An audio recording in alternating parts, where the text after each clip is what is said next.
So I'm going to now call to order the special board meeting of the Park Ridge Park District Board of Park Commissioners. And today is Thursday, November 14th, and it's 7:03 p.m. May we all stand and say the Pledge of Allegiance? I pledge allegiance to the flag of the United States of America and to the republic for which it stands, one nation, under God, indivisible, with liberty and justice for all. Mary Ann, could you take the roll call, please? Commissioner Coyne? Here. Commissioner Grau? Here. Commissioner Leduc? Here. Commissioner Leach? Here. Commissioner O'Donnell? Here. Commissioner Tunnell? Here. Commissioner Harrington? Here. Do any of my fellow commissioners have anything they'd like to add, amend, or delete to the current agenda? All right, seeing none. We now open it up to public comment on non-agenda items. So if you are here to speak about the district's lawn care practices, if you have comments on biosolids or other types of lawn care issues, we will have time for that reserved closer to the end of the meeting. And I just wanted to take a moment to explain how we've set up the meeting tonight. I think this is a great opportunity for us as a board and as a community to get educated on these issues, to find out where as a district we've been, what we're currently doing now, and then that challenges and tests the elected board to come up with a policy of where we want to go in the future. And it's really important for us to have you all here tonight. I see affiliates, I see some other elected officials here, I see other neighbors and community members, and so we look forward to hearing your comments on what we're all going to get educated about here later on during our meeting. I will tell you that our board has some rules about public comments. We do limit them to 3 minutes. I promise I won't ding you if you go slightly over. But we do limit public comments to 3 minutes. And then, let's see what else. We just ask that you say your name as you deliver those comments. Our public comments are also not set up to be a dialogue back and forth as many times I think as the board would like to comment or the staff would like to comment. It's really just set up to listen and hear what the public would like to share with us. So without further ado, I would like to move on to introduce the Park District staff and lead into our district's lawn care program. And pass the mic. This is unusual. Thank you. Good evening. My name is Terry Wolf. I'm the superintendent of the Buildings and Grounds for Park Ridge Park District. I first want to thank the board for their time tonight in calling this special board meeting, and of course want to thank the public for coming out and taking the time to learn more about our lawn care program this evening. Tonight, in addition to myself, there will be a few other speakers here to kind of talk through and present on the various aspects of our lawn care. We will be hearing from Christy Solberg, Assistant Superintendent of Buildings and Grounds, Ryan Anderson, who's with the IPM Institute of North America, who leads their Midwest Goes Green initiative, and Dr. Albert Cox from the MWRD. So as we go through this, this presentation, we'll be passing it off through the three of us or the four of us, and as President Harrington said, we will have some time for comment and questions at the end. At this time, I would like to turn it over to Brian Anderson. Right here. Where you want. Okay.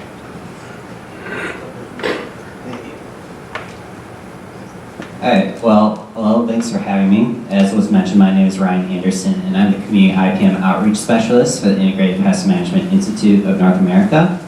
We're an environmental nonprofit based out in Madison, Wisconsin, and our mission is to advance sustainability in agriculture and communities through market mechanisms based in integrated pest management. As was mentioned before, my role for the IPM Institute is to lead our Midwest Grows Green Natural Lawn Care and Sustainable Landscaping Initiative. And our mission for that program or initiative is to accomplish large-scale lawn and lawn care behavior change by sharing information in 3 critical spaces where these landscapes influence our lives. So first, our parks, where our children, pets, and wildlife live, learn, and play. We're coming up with demonstration sites for natural lawn care. And we actually have a pesticide-free park here in Park Ridge called Main Park, and that was one of our very first ones in that pesticide-free parks program. Our second one is our point of purchase program, where we work with retailers to eco-label their natural pesticides and organic fertilizers. And then the third program, the one that kind of ties it all together, is that community engagement program. So we'll live alongside lawns. We're helping homeowners transition to natural lawn care through events, press releases, social media, and finally driving people to make an actual commitment to reduce their synthetic lawn pesticide and fertilizer use by taking our Midwest Grows Green pledge. So it's a pretty comprehensive program, and it's comprehensive because we really want to address this issue. The fact that the U.S. lawn and garden sector applies nearly 90 million pounds of pesticides each year. The EPA found that 82% of urban homeowners who apply pesticides on their lawns, and the National Wildlife Federation did a study that found that the average urban homeowner will apply up to 3 to 10 times more pesticides per acre on their lawns than what farmers will use on their crops. This high use of these products in our urban and residential areas has far-reaching effects for our children, our pets, our wildlife, and our water quality. I only have time to look at human health for this session, but of the 30 most commonly used lawn care pesticides, studies have found that 19 of them are carcinogenic, 13 are linked to birth defects, 21 to reproductive effects, 15 are known neurotoxins, 26 are linked to liver and kidney damage, and 27 are known asthma triggers. And for Midwest Grows Green, we are most concerned about these health effects for our children, because our children are still developing and they exhibit different behaviors to us, such as rolling around in the grass or putting grass in their mouths, that make them more susceptible to pesticide exposure. So we think the best approach to limiting these risks for our children is to actually just eliminate our use of synthetic pesticides and synthetic fertilizers overall. And how we can do that is by following our natural lawn care approach. Our natural lawn care approach it basically talks about managing our grass just like how we should manage our own bodies. So there's two factors that we can control for our bodies if we want to be healthy: our diet and our exercise. And we can also control both of those factors for our lawns. For the diet, it's about understanding the needs of our soil and feeding it with organic matter-dense materials such as compost, organic fertilizers, leaf litter, and grass clippings. And then for the exercise, it's about culturally maintaining this deep, densely rooted turf grass system through such things as mowing no lower than 3 inches, aerating in the spring and in the fall, watering no more than 1 inch per week, and finally, overseeding out in the fall. Park Ridge Park District is one of the best examples we have of following this diet and exercise schedule for their lawns, and I'll talk about that for the rest of this presentation. First, for the diet, they really do understand the importance of organic matter and how organic matter feeds what scientists have kind of coined as the soil microbiome. So the soil microbiome is a collection of billions of organisms that work together to cycle nutrients, increase root mass, control plant pathogens, and break down organic matter so our soil has increased soil porosity and water holding capacity. And I would say that the greatest threat to this soil microbiome is conventional landscaping. These 4-step, 5-step synthetic pesticide, synthetic weed control and fertilization programs. First, we have the pesticides, which can kill unintended targets like soil fungi and soil bacteria that actually benefit our grass as well as all other plant life. Then we have the synthetic fertilizers that tend to be salt-based and can alter our soil's pH, and so that can degrade the environment for the soil microbiology. And finally, there is also habitat loss. When you do take away the clover and the dandelions and everything like that, that is taking away an important food source for our soil microbiology. All plants release a sugar byproduct called exudate, which feed our soil microbiology. So if you're taking this away, you're removing that food source for the soil microbiome. So how do we benefit the soil microbiome? It's about adding organic matter, the leaf clippings, the grass clippings, the leaf mulch, organic fertilizers like alfalfa meal, seaweed, blood meal, bone meal, the compost, and also biosolids is another way to feed the soil microbiome because it is an organic matter-rich product, which I'm sure that MWRD will talk about a lot more after I present. So at every step, the Park Ridge Park District is adding organic matter to their parks. This is the schedule that Christy Sloberg has provided with me. So they start with testing their soil to understand the nutrient needs as well as other needs for the soil. And this year they tested 7 parks in the spring. And then what they'll do is they'll aerate these lots so that anything that's applied can get through the entire soil microbiome, not just the top layer. So for regular parks, they're going to aerate those about 1 to 2 times per year. For sports fields, they need a little bit more aeration because they get such heavy foot traffic, so it could be up to 6 times per year. And then in the spring, summer, and fall, they'll do this organic-based fertilization, which will benefit that soil microbiology. And then in 2017 and 2018, they applied biosolids in the fall of the season, which is the best time to set down those roots, which is the most important part of the turf grass plant. And then finally, this year, they did it in the summer. So, you know, as I said, Park Ridge Park District is one of our best examples of adding and incorporating organic matter at every step of the way and managing their parks with no or limited synthetic pesticides and fertilizers. We like to share this information with a lot of our networks. We have a Midwest Grows Green Lawn and Land Forum that has had 10 sessions and more than 275 sports and recreational field managers have attended. Christy Stolberg has presented at multiple of these sessions. We love having her and sharing her knowledge. And you know, if Park Ridge Park District were to resort back to these conventional landscaping practices, it would be a real shame because we would really like to use Christie as well as the Park Ridge Park District for these resources and for continuing to advance natural lawn care. So we hope that's not the case with the Park Ridge Park District. And I just wanted to make a point that you're also not alone. I think Park Ridge Park District is leading, but there are other park districts across the greater Chicago area and the larger Midwest that are taking action. This year, Lisle Park District has adopted 4 organic parks. Naperville Park District has adopted 8 organic parks. They did that in 2018. The city of Evanston in 2015 adopted 5 organic parks. And then we have pesticide-free parks in Elmhurst, Highland Park, Lake Forest, Riverdale, River Forest, and the list continues to go on. So there's a lot of movement in this area, and I would say we started out here in Park Ridge in 2015, and it keeps on rolling, and we're really excited about all this work that's going on across the greater Chicago area. So I'm happy to answer any questions. Once again, my name is Ryan Anderson, and I'm with the IPM Institute of North America.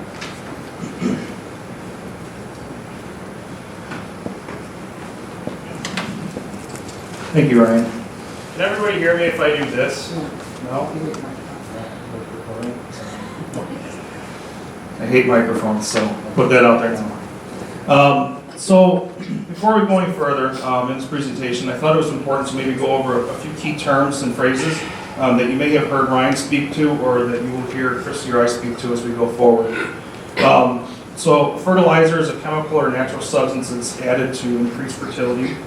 A pesticide is a substance that's used to kill an insect, fungi, or plant. An herbicide is a substance that is specifically used to kill plants, whereas an insecticide is something that's a substance that's used to kill insects specifically. Organic based means that it contains carbon and is comprised of or derived from animal matter, plant matter, animal excreta or manure, or human excreta or sewage sludge. And synthetic is a product that is made by chemical synthesis, especially to imitate a natural product. And turf, which I think this is a big one of confusion, can be lawn, natural lawn or grass, but it's not artificial turf. So when we use the terms turf, lawn, natural grass, or grass, those are what we're speaking about, not like a synthetic or artificial turf.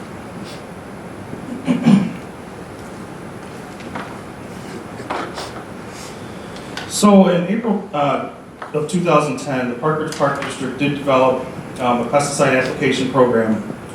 This identified these products here listed in on the column here to the right under 2010.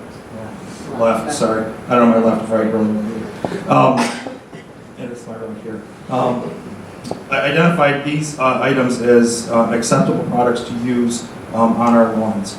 I want to note that all of the pesticides and fertilizers in this list on 2010 are synthetic, and that there were a few other ones identified in there, but they were for use on aquatics near the edges of aquatic waterways, more specifically for trees. And so I did not include those on this list because we're here to speak specifically about lawn care tonight. As you can see, I have our list to show where we are now here in 2019, and there is an asterisk to indicate the two items that have some synthetic material in them, or that are partially synthetic. But as you can see, our list of lawn care products has greatly reduced, and the majority of them are all completely organic based. I will point out that the 007 with acetylprin is used for grub control, and we had a specific instance where we had past grub pests, and the damage that those grubs can do on a field would cause unnecessary or unwarranted damage that would be very problematic for our sports affiliates specifically. And the Tetra, which is a 2,4-D formulated product, was used in a very small location, only over at the Oakland driving range, behind the driving range tees on an area there that was overrun with a lot of thistle. And we needed something that would effectively do that.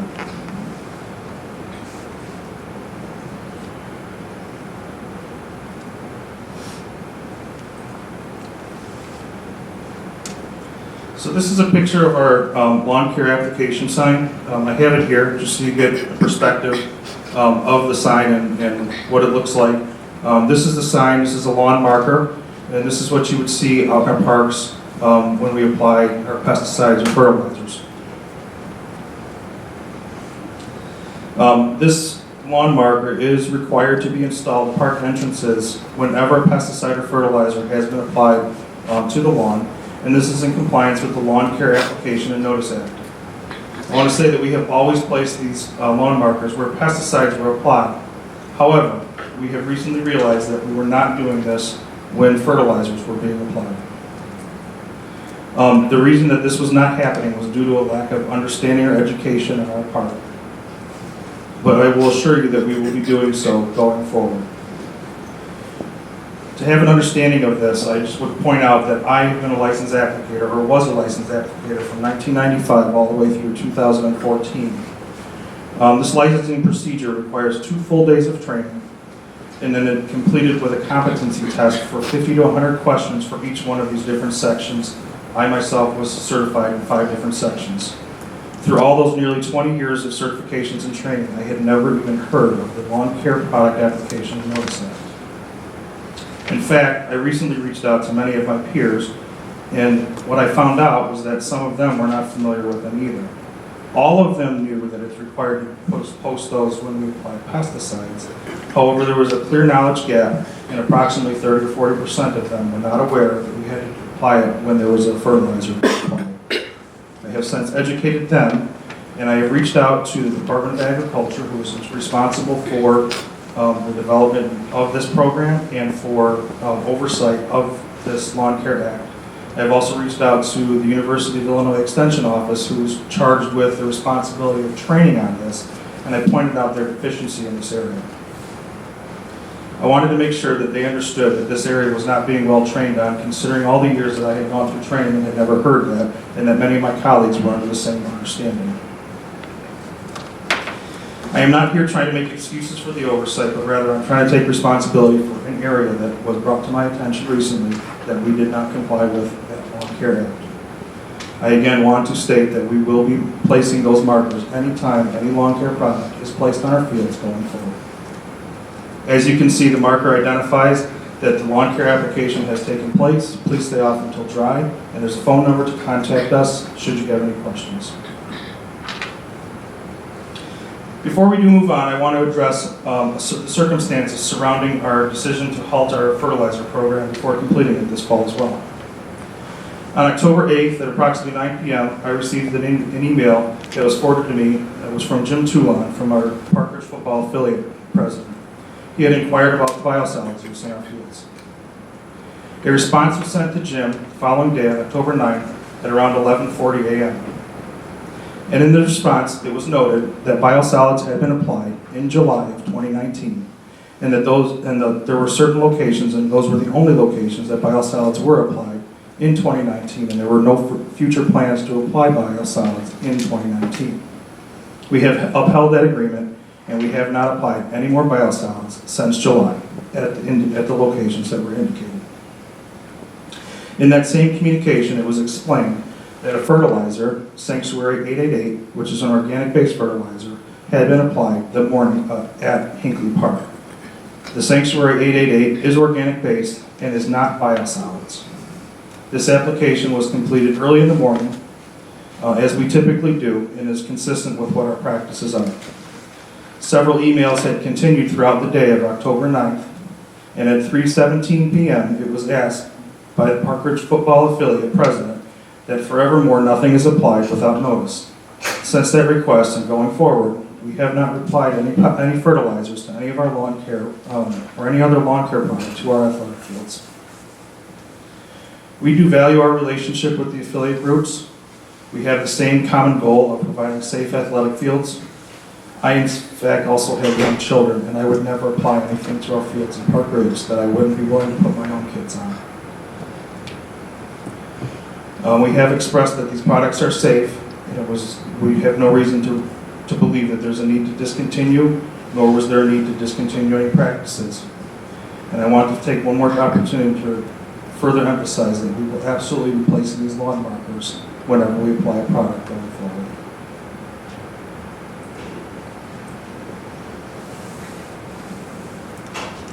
So back in 2009, in January, the Park Ridge Park District had formed its environmental policy. As I mentioned, in April of 2010, the pesticide application program was one that I spoke to earlier. We saw a slide about which products were being used or allowed to be used on our parks was created.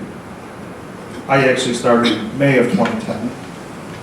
And then in 2013, I had heard from actually Amy Bartucci from Grow Green Park Ridge, who had asked us to stop using pesticides and synthetic fertilizers because they're harmful. Continuing on into that year, later in September of 2013, we had our first meeting with Go Green Park Ridge. And then in November of 2013, Go Green Park Ridge attended their first board meeting as a group. It was around this time in 2013 that we began to start to see a shift in the industry and how we apply products to our lawns, and the interest to have different opportunities beyond the synthetic pesticides that we had been grown up using.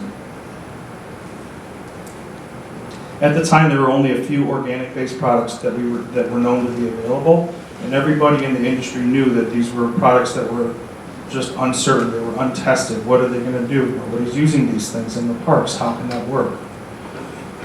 My conversations specifically with Go Green and others were that, this may work in your lawn, but our parks have a different usage. I don't know how these are going to work. But we were committed to educating ourselves and learning.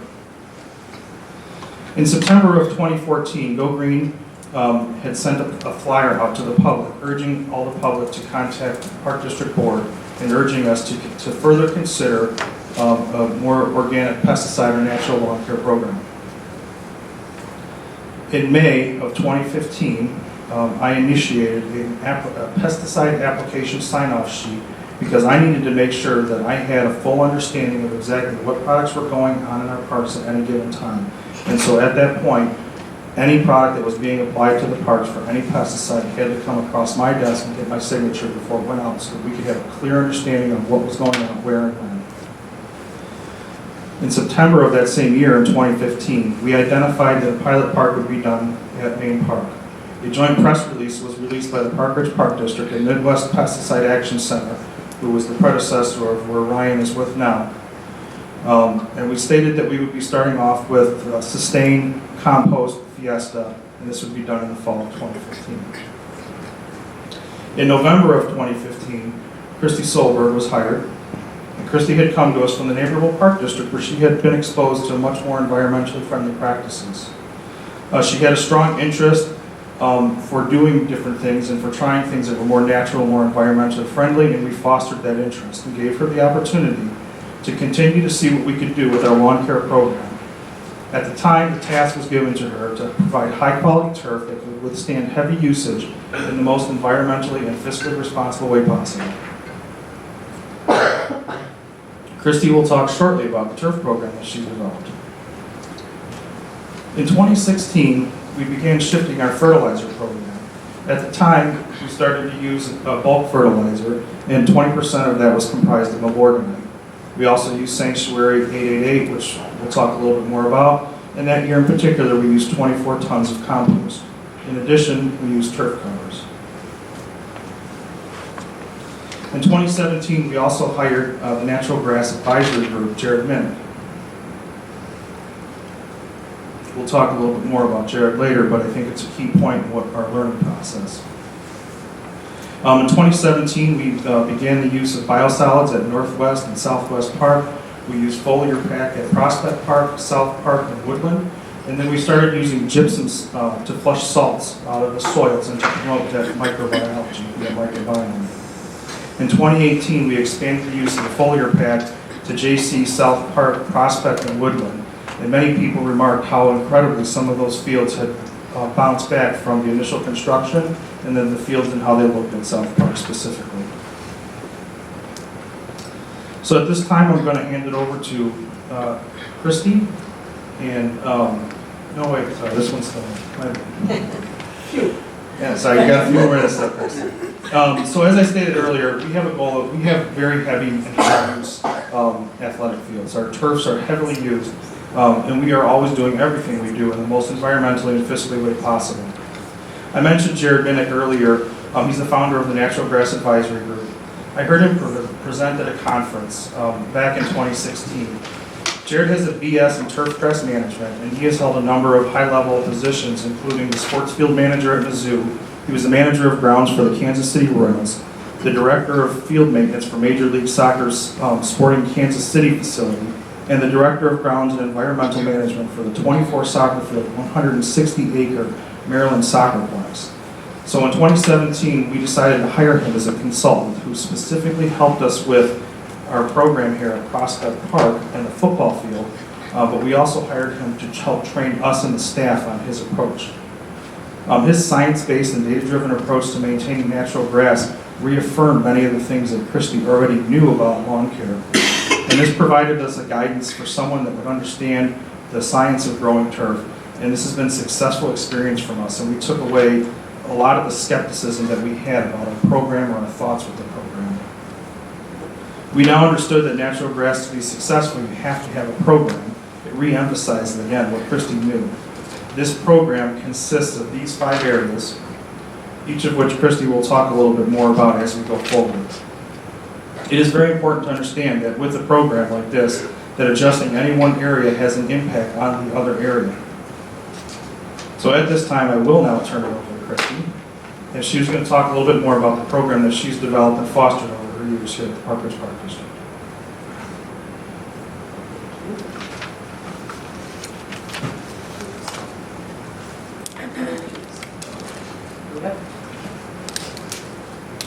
Okay. Hi, I'm Christy. I've been with Park Ridge for 4 years now. My presentation is a timeline of where we were at and where we are now. Hopefully today you will learn that I have no problem growing turf, but I hate public speaking. So there's that side note, but just a little bit about me. They've touched on it a little bit, but I worked at Naperville for 10 years, and my mentor there was a pioneer in the field. He was a big fan of green initiatives. He trained me on this program for years and years and years. So at the tail end of my career there, we were spreading organic fertilizers with a tractor that runs on used vegetable oil. So he really thought outside the box. So I learned a lot from him. I'm very grateful. But like Terry mentioned, this is a program. You'll see as we go through the timeline that the program is a baby in 2016, and in 2019 it is mature, and every end of this little puzzle is holding itself up, and they are all working together, and that's why our turf is so successful and continues to grow and thrive. So in 2016, it was my first year here. I was learning a lot about the district, learning a lot about the parks, the turf, the irrigation. So it was a slow start for me. I didn't have a turf employee at the time, so we missed out a lot in the spring applications. And you'll see a lot of our major areas are spring and fall. But in April 2016, we did a soil test. A soil test is where you get a soil probe into the ground as soon as you can in the early part of spring, late part of winter, depending on the temperatures. You send the soil, you walk around to different areas within that field. You send that soil to a scientist, they analyze it, and they give you guidance on what you should do to help with that turf. Because, Ryan hit it, you want to feed it, you want it to be thriving. So we did Hinkley Park and Main Park my first year. I chose Main Park because it was the one site that was organic, and I chose Hinkley Park because we had a big festival there, and I knew that it was going to take a lot of work to rebuild the turf after that festival. So we, from those, we developed our program starting in 2016. A couple of things that we did that year to help with water management, things like that, is in the fall of 2016, we installed rain sensors to our irrigation. So our irrigation systems, they have on-off switches. And if nobody's here, there's nobody to turn it off. So for instance, you get a rain 5 o'clock on a Thursday night, the irrigation will still go off that night. So we installed these rain sensors, and if they have 1/8 of an inch of rain inside of them, they will shut the system off. We found that they dried up much quicker than the ground, so we still had to go turn the systems off, but at least we weren't getting that unnecessary watering at night. We purchased spikes or teeth for our aerator. We have a toe-behind implement that has hollow tines. That is very impactful on the grounds, and that's not something you want to do from April until November. You want to do it at one time of the year in the spring and one time in the fall. If you've ever seen the cores on the ground that, they're maybe 3 to 4 inches long that are all over the turf, that's what the hollow tine aerator did. So we changed to the teeth or the spikes, and you're able to do a less invasive form of slicing, but you're also helping with the compaction year round.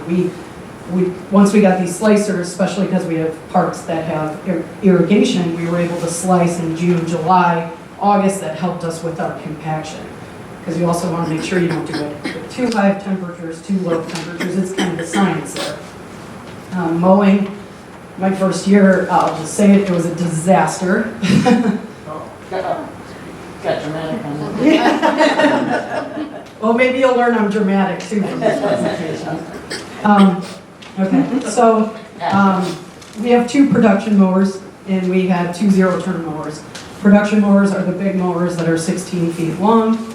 Those are used to mow the major athletic fields. The zero-turn mowers are used to mow parkways, pools, inside the playgrounds, preschools. We could not keep up with the demand. We had such a hard time, and if you throw a rain day in there, we were just always behind. And that is a big part, in my opinion, of the whole program, is keeping up on mowing. If you are behind mowing, you butcher the blade, and then you are just promoting that grass to shoot up rather than down, and that is so counterproductive when you're growing turf. We did boom spray in 2016. We did once in the spring, once in the fall. On athletic fields, we were using a selective weed killer to try to get ahead of the overgrown weeds that we had in the area. We did 888 at Main Park, the pools, Hinkley Park.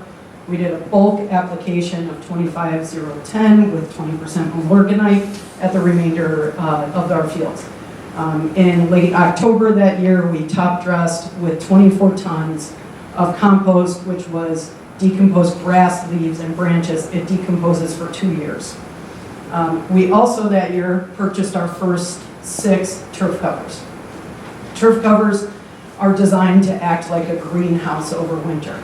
So you have a goal mouth that is just bare soil at the end of the season. You have a football field that down the center gets a lot of wear and tear. You put these turf covers down, you throw seed underneath it, you keep them down for the winter, and then you have, when you pull them up, spring, sometimes March, April, you have a stand of turf that you wouldn't have over the winter. So here's just some pictures. Is this sweet? All right, so this is a soil probe right here. You can see you get 10 to 12 inches depth. You want to make sure you're getting the whole soil structure. That right there is clay. This is actually at Centennial Park. That's pretty phenomenal for our sites. Usually the clay is much higher, which really is counterproductive for drainage. Right here is an example of what the compost would have looked like that we top dressed with in 2016. Here's an example. This is the soil test that we received back from the soil scientist in 2016 at Hinkley Park. So they give you the analysis of what they're seeing in the soil. You're too high here, you're too low there, and then they give you recommendations. They tell you, we want you to put down gypsum, you need to use this kind of fertilizer. And you, depending on what your staffing, what your budget is, you try to go off of those recommendations.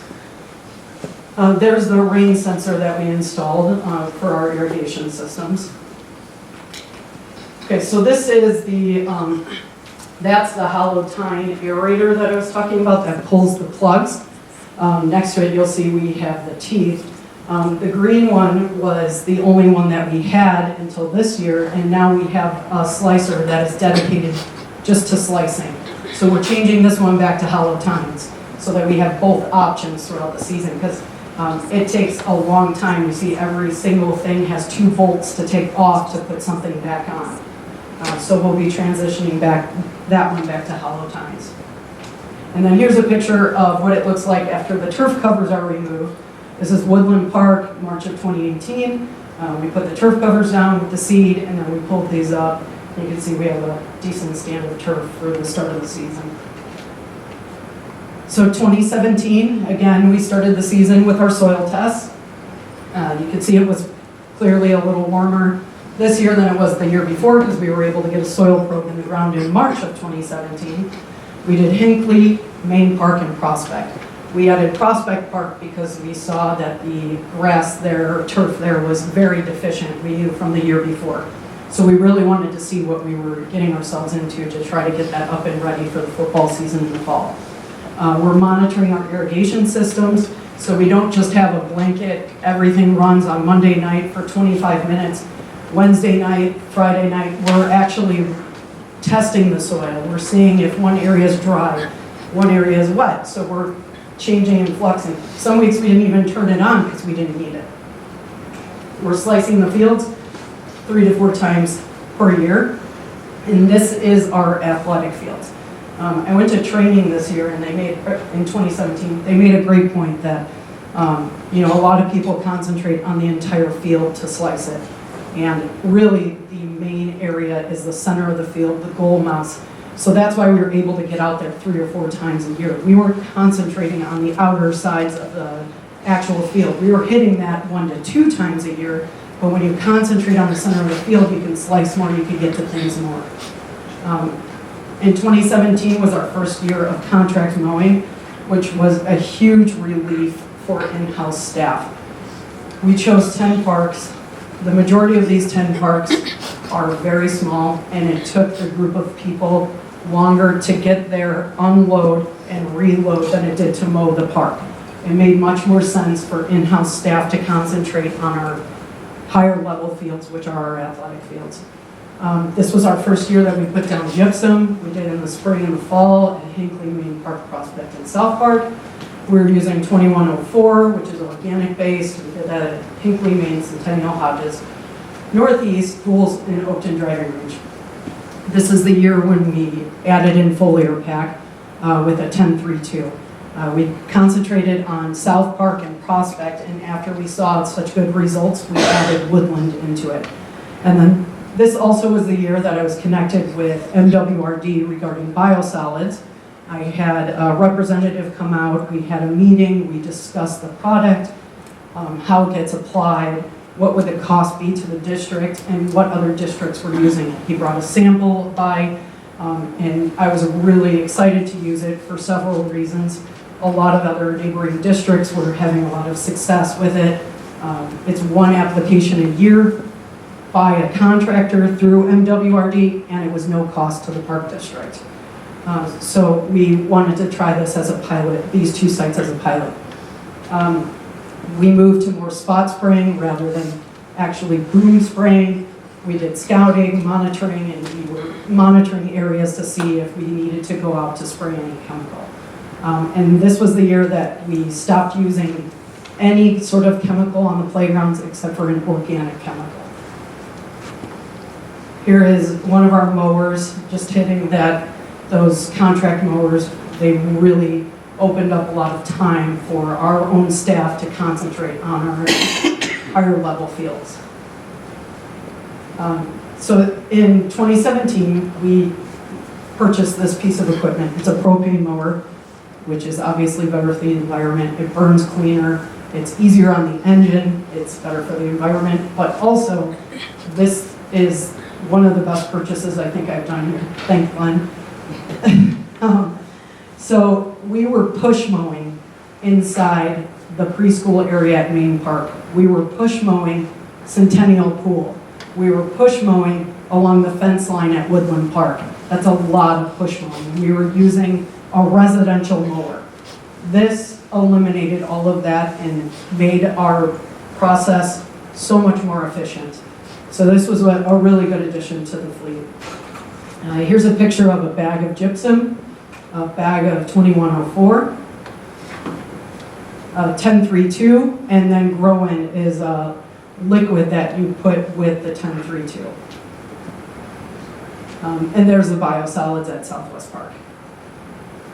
I had to throw this in because if anybody knows Prospect Park in 2017, I pretty much lived at this park for that summer. I should have moved my desk to the 50-yard line. We were out here, this is probably the most intensive turf program I've ever been a part of. We sliced this field probably 15 times. We were spoon feeding it. We were using the proper seed. We were seed to soil contact. I mean, we were out there every single day. And that is June of 2017 compared to September. So I'm very proud of this, that's for sure. And then South Park is another one that, and this is April and June, and both of those parks are using foliar pack. So 2018, again, we start with soil tests. We do that in March. The same 3 parks as we did in 2017. We're seeding, depending on needs, 2 to 3 times a year. Mostly, we're not overseeding much, but we're doing seeding in areas that need it. So gold moss, center of the fields, we're trying to concentrate on those areas. We purchased 2 smaller pieces of equipment that multitask. So to spread fertilizer or to put out some grass seed was 1 implement on the back of a tractor. It would take 2 guys, say 30 minutes to put it onto the tractor, to go out to a park to do the job, then go back to take off another piece of equipment. These 2 pieces of equipment are able to seed, aerate, and fertilize all at one time. Our production mowers are mowing the athletic fields 2 to 3 times. We purchased 2 propane zero-turn mowers that year. We did the gypsum again at Main Park, Hinkley, South Park, Prospect, and Woodland. 2104, foliar pack, and then biosolids at Northwest and Southwest Park. I will tell you that Glenn can attest to this, that if you were at Southwest or Northwest Park on a Friday afternoon, it looked like we hadn't cut the grass in 2 weeks, and it was our 3rd time that week. I was so impressed with the way that the turf was reacting with the biosolids. I wanted to keep using it again. It's most resilient to drought. It's most resilient to heat. It had very low weed pressure. It's somebody else is applying the product for us. It's 1 time a year, so we were really, really happy with that program. That's why we continue to use it. We spot sprayed the parks in May for weed control. Our playgrounds, we were kind of trying to figure out what the best approach would be. We started using vinegar and salt, and then I was like, oh my gosh, we're putting salt into the ground and an acid, so that's pretty silly. So then we found Fidura and Avenger. Fidura is a clove-based weed killer. Avenger is citric. We seem to like both of those pretty pretty much. So we're using those on the playgrounds right now. We started our pilot program of beneficial nematodes for grub control at JC Park. So here's the two pieces of equipment I was talking about. This one right here has a hopper up at top, so you could put fertilizer, you could put grass seed, and then right here is the slicer. So it has teeth and it also has plugs, so they're able to do two operations right here. This one has a liquid on either side or a granular hopper on the top. There's one of our propane mowers. We actually to date have 4 propane zero turns and 1 ride-on. So we're really efficient with our propane in the smaller mowers. So the grub control, the beneficial nematodes. We did this 2018. They suggest 2 applications because you're putting down microscopic nematodes.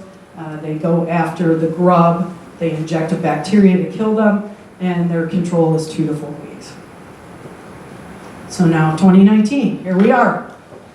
Soil tests, again, but this year I wanted to compare all of the programs. So we decided to do the 7 parks. So we got our soil tests, and then from there we work again with our program. We did do a grub control of 007 with Acceloprin at Northeast and Woodland in April because we had scouted and noticed in fall of 2018 that we were having a bad grub issue. Since it was only going to be my 2nd year of the beneficial nematodes, I wasn't certain it was going to be the right approach to get rid of the grubs. After 2 years with it, I am very happy with that process, and I would be more inclined to use the beneficial nematodes going forward than the 007 with the Acceloprin. We went to black gypsum, which is a higher quality gypsum. We put that down in the spring and the fall. And then mowing. I can't stress enough how much the mowing has impacted this entire program. We are no longer butchering the grass. And when you take off, the rule of thumb is 1/3 of the blade. So for easy math, probably at this point, if we're cutting the grass Monday, Wednesday, and Friday, it grows to 3 inches each time. We're only cutting off a 1/2 inch during baseball season. So we're at 2.5 inches over the summer. So we are promoting root growth, because if you butcher that blade, it will the energy of that plant goes into the blade to shoot it up because it's shocked. But if you just gradually cut it, it will shoot that energy into the root to help establish the root growth. So I gotta say, we have a great program, but without the mowing that we do, I don't think the program would be where it's at right now. It is a phenomenal portion of our program. We did 888, we did the foliar pack, and then we did biosolids this year at Northeast and Centennial Park. We did 1 application at the non-athletic fields just to give them a little feed, to kind of get them through. Some of them were having a little patchy areas, so we just wanted to make sure that we didn't have any issues at those parks. Here's a picture of the black gypsum. It's more water soluble, makes calcium and sulfur more quickly available to the plant, and it helps improve soil structure. And this is what we put down in the spring and the fall. And then here's just a couple of pictures of some of our parks. This is Northwest in October of this year, looking at the football field. Here is Northeast in October of this year on the soccer field, and Southwest, and then Main Park. Thank you very much.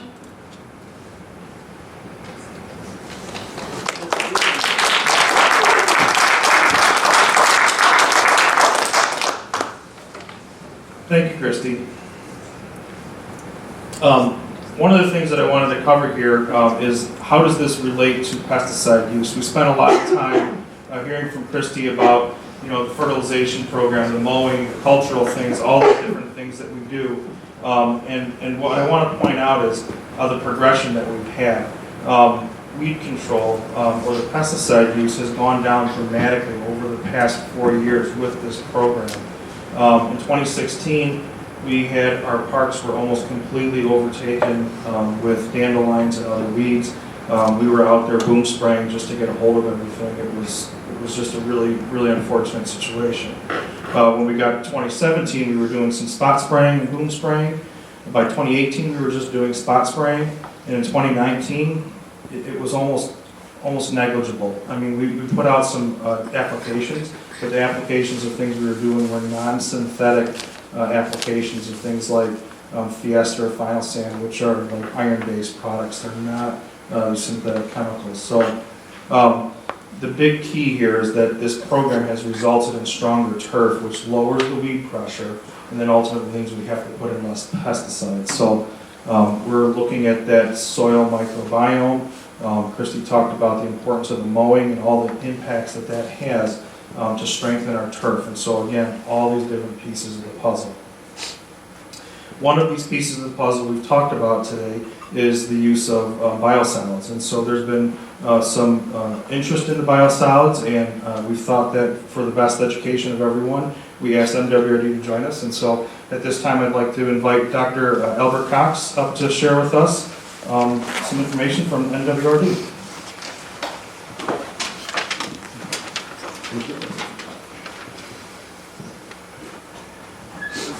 I'm wondering, I think you're You gonna gotta do it.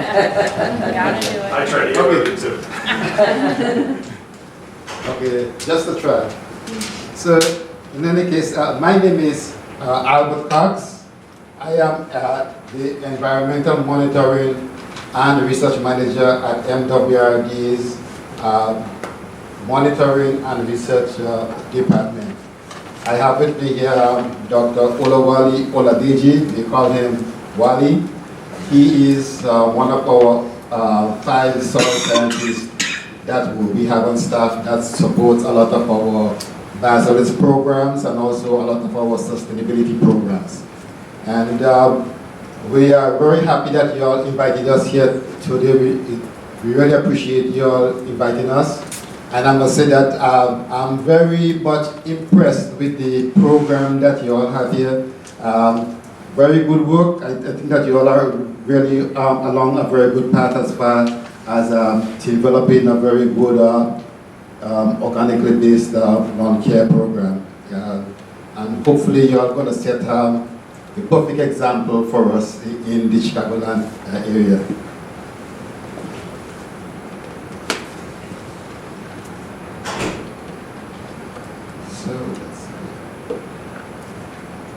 Okay, so some of the things that I'm going to go through here today is just to give you a little bit of information about biosolids, because most people do not know much about biosolids. Right, so I'm going to just go through a few things here today. We're going to just look at what is biosolids. We will also learn a little bit about where are biosolids used throughout the U.S. Then we'll also look and see, in Chicago, what happens to the biosolids that is generated in Chicago? Because biosolids is generated throughout the U.S., throughout the world as far as I understand. And then it would be nice for us to kind of have some idea as to like how biosolids are produced. And we're going to move forward to look at what are the rules or regulations that are in place to ensure that biosolids are actually produced and utilized in a manner that is safe for public health and the environment.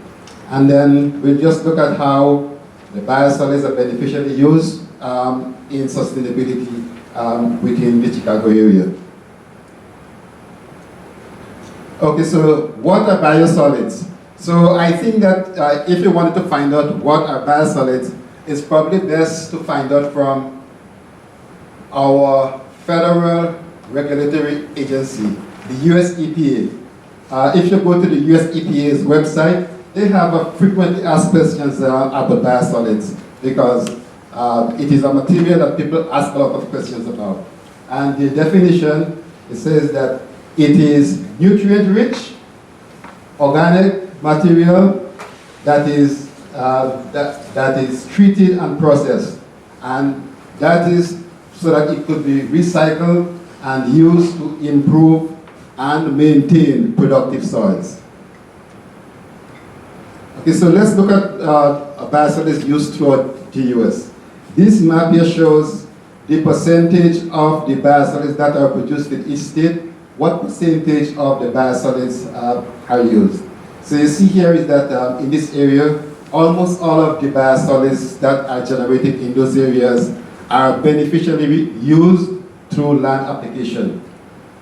Now, you might be familiar with with the use of some of these products. So if you go to Milwaukee, you will see milonganite that you could buy in stores. If you head out west to Seattle, you go to the stores, there is biosolids product that is called Tagro. You go to Texas, Austin, they sell it as dealer dirt. Then you come to Chicago, we also have something that is called Nutripel that is bagged and sold. This product is actually not sold by MWRD, but it is MWRD biosolids that is taken by a contractor, and it is pelletized and sold in many forms. One of it is in bags as a Nutripel. Let's head out east and let's look at Washington DC area. They have the product is called Bloom. That product you could also find, it in stores, and they actually use it on like farms and so on in the Washington DC, Maryland, and the Virginia areas. This is just one out of the GIS map that shows some of the locations that they use that Bloom product. Now let's look at in Chicago, MWRD. Okay, so if you all, for some of you all who do not know, MWRD treats all of the wastewater and stormwater within Cook County. We treat approximately 1.4 billion gallons per day on average. As all of this wastewater is treated, we generate biosolids. And the amount of biosolids we generate annually is approximately 150,000 dry tons. Now, let's see, where is this biosolids used? Okay, we have, most of it is used on farmland, that is agricultural land, in those counties that are near the Chicago area. That is like Will County and Calapi County. Then we also have some of it goes to that pelletizing facility that I said that it is operated by a private contractor. Almost 40% of the material goes there. Then we also have some of it that is, we produce a compost, and some of it is air dry. Now that compost and that air dry material is what we call exceptional quality biosolids. That we will talk about later on what exceptional quality means. But that is the material that we actually use throughout the Chicago area in our beneficial use program. We also have a small amount that goes for final cover on landfill. And this is just a map just showing kind of similar to the Washington DC area. This shows where where the biosolids have been used. The blue area shows where our exceptional quality biosolids has been used in the metro area. The red shows where it has been used on farmland. Then Maggie Daily Pack. I think that most of us are familiar with Maggie Daily Pack. It's actually the largest green roof that we have in the US, I think, because it's actually built on top of a parking lot. In 2015, when they wanted to renovate the DPAC and they wanted options to improve the soil, they decided to use our exceptional quality compost. Now let's talk about how biosolids are produced. Now, in most treatment systems, the process is that the wastewater comes into the plant, and then all of the heavy materials are settled out through as grit and so on, and they are settled out, and then the wastewater goes into what is called secondary treatment. That is like a more biological process where the bugs we put those bugs to work, where the bugs do all of the chewing of all of the organics and so on, and then eventually, as the bugs die, they generate what is called sludge. Okay, and that sludge, it then goes to a digester, and in the digester, that's where things really starts to happen. That we're looking here at, we have to maintain the temperature at least at 95 degrees for an extended period of time, at least 20 days. And sometimes it even goes all the way up to as much as 35 to 40 days. So that's where a lot of the cooking and so on that takes place. But then, but after then, there is actually still a lot of additional processing from the digesters. For our operation, I said that we produce an exceptional quality dry biosolids. So this is the process that is used for the exceptional dry biosolids. It goes into lagoons and it stays there for anywhere between 12 to 18 months. And then we take it out and then we place it on drying beds. It stays on here for like about 6 weeks through drying and so on. We have to rotate it and so on so that the sun beats down on it and the elements kind of help to kill pathogens, help to actually get it properly cooked. And then it is stockpiled to what is our exceptional quality biosolids. Then we also have a second product which we call compost. So it is from the digesters, it now goes through centrifuge. That is to remove some of the water. Then that material, it is blended with wood chips.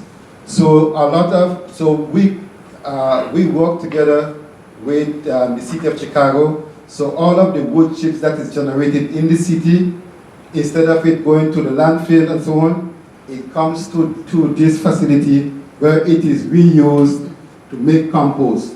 And so the decomposting process, that takes up to 6 to 12 months, and we end up with our exceptional quality compost.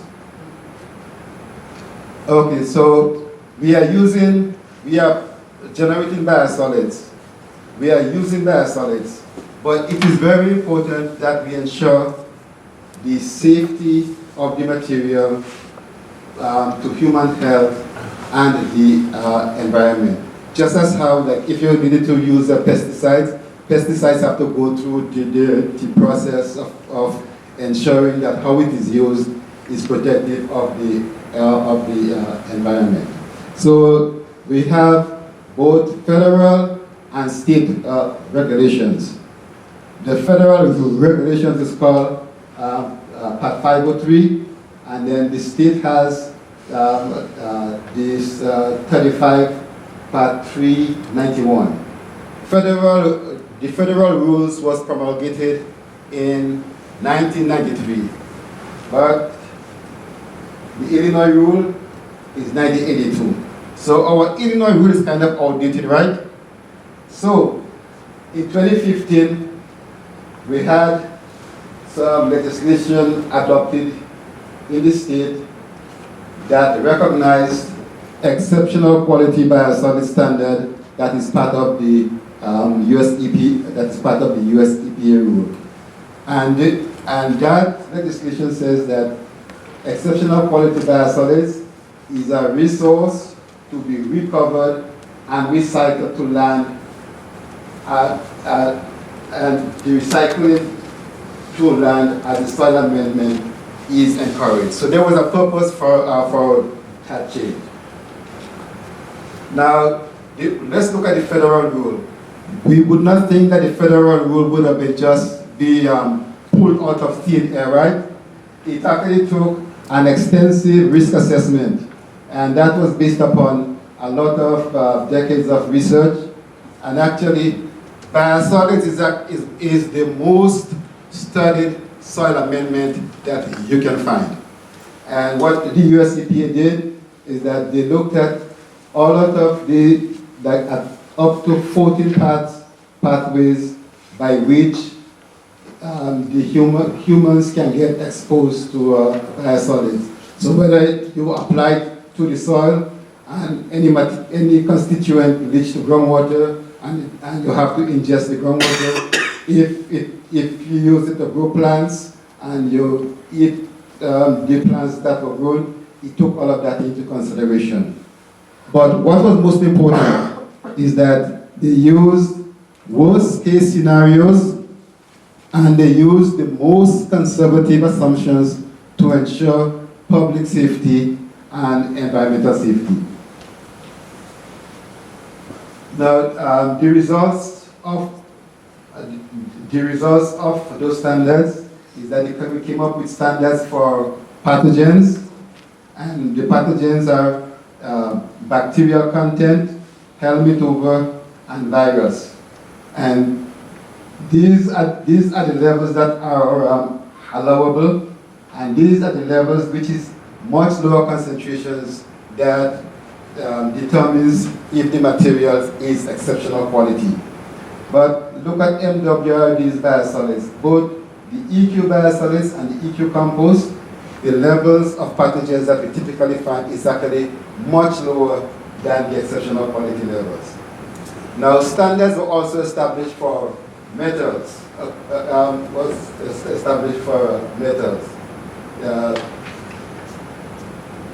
I need to point out here is that look at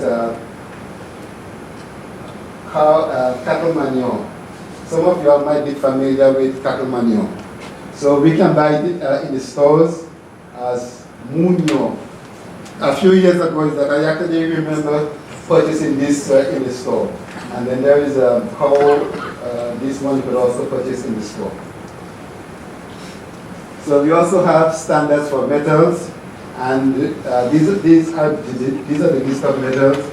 And you see here, this is the levels for exceptional quality biosolids. And you see that MWRD's biosolids and the compost, the levels are much lower than the exceptional quality standard. Now, for comparison here, we just show the milorganite, which is the similar biosolids as our air-dried biosolids. It has similar concentration of metals as our exceptional quality biosolids. Now, in Illinois, there is one standard that is called TACO.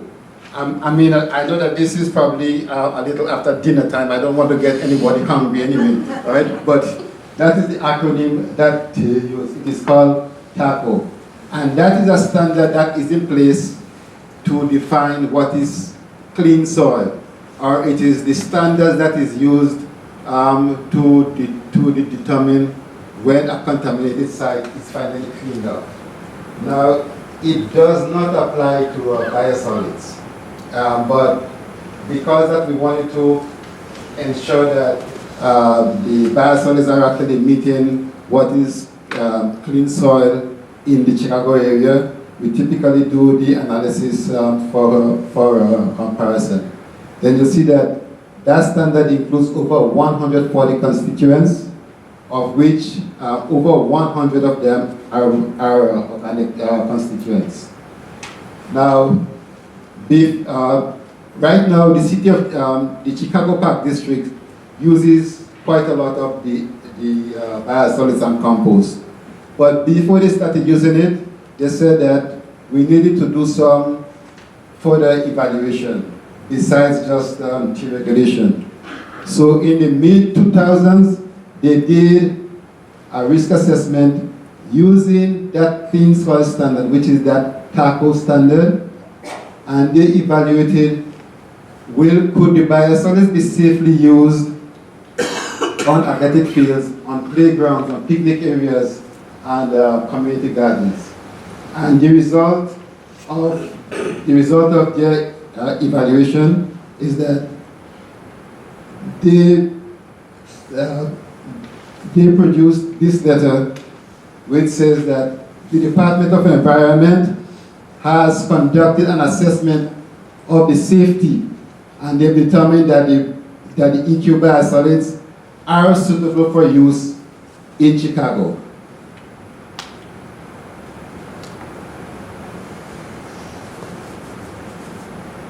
So now, just consider this, that if you are, let's say, 21 years old, and you go to the doctor, and then the doctor said that you are fine, you are very healthy, come back and see me in the next 30 years. What will you say? You will say, no, life happens, I need to come back to you before that because something could happen between now and 30 years. So similarly, even though that we have regulations in place, there are actually still some checks and balances. The US EPA, there is a separate branch that is called the Office of the Inspector General.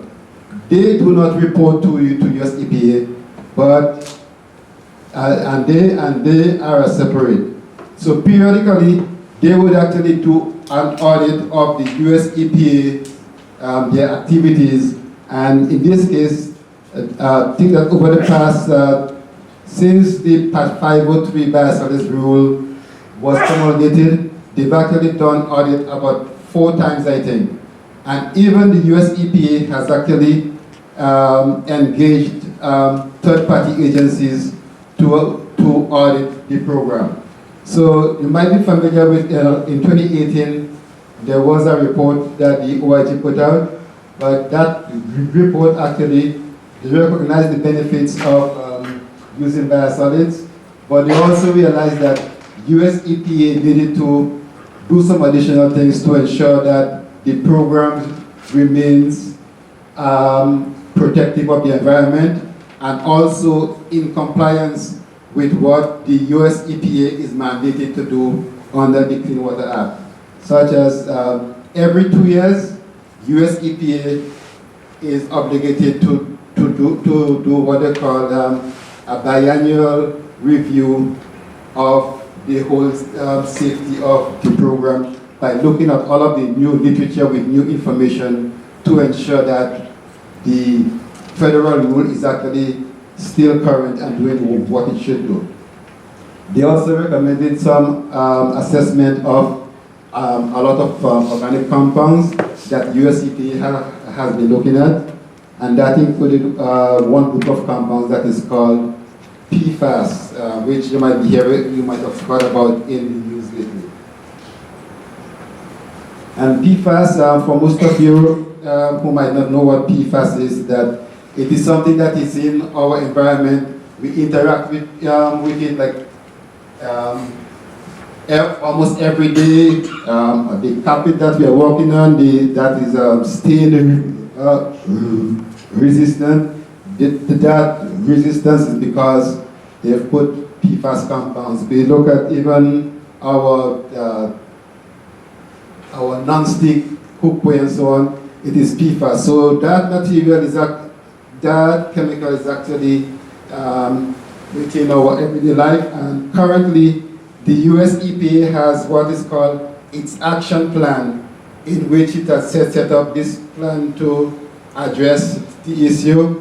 So within the next few years, the agency will be determining if any regulations are actually needed to control the impact of those chemicals in the environment. Now there is another thing that we used to monitor at one time, which is radioactivity. From 1996 to 2011, we did monitoring of the radioactivity in our biosolids. But after 2011, after the Illinois Emergency Management Agency determined that that it was not necessary to do any monitoring of biosolids or wastewater. We terminated that program in 2011. And this is just an example of some of the levels of radioactive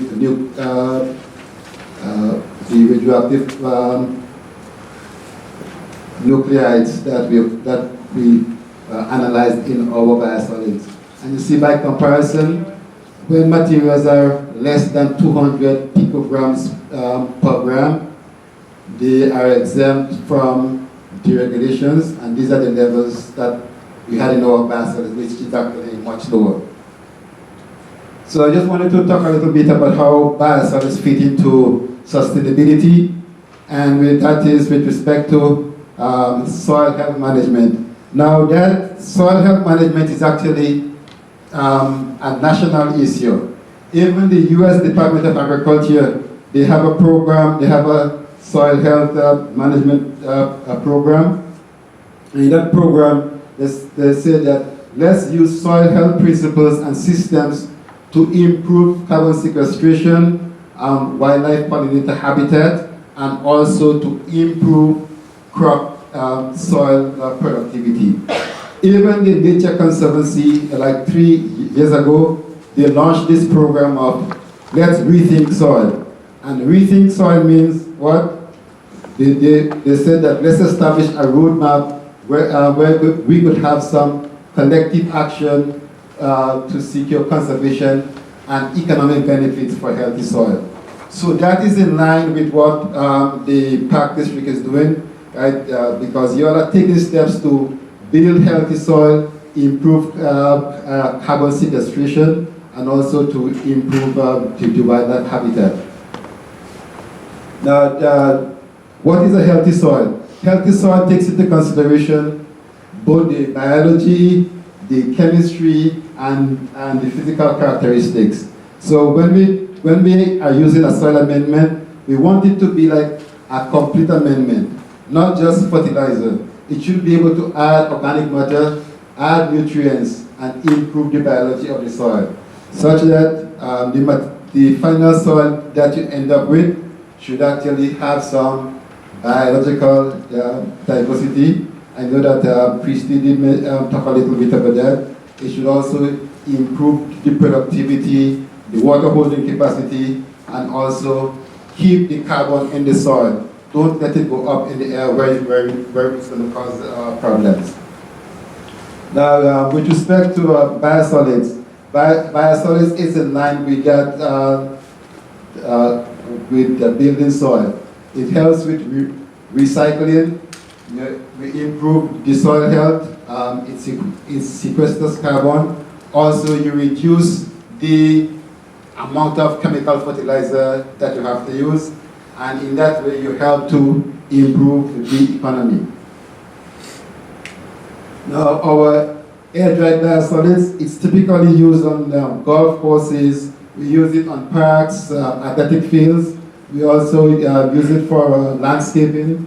For example, this is Pington Park in Chicago. This is Coyote Run Golf Course in Flossmoor. Then these are examples of some of the parks that have been using the air-dried biosolids. A lot of them use it for top dressing, as we see in this picture.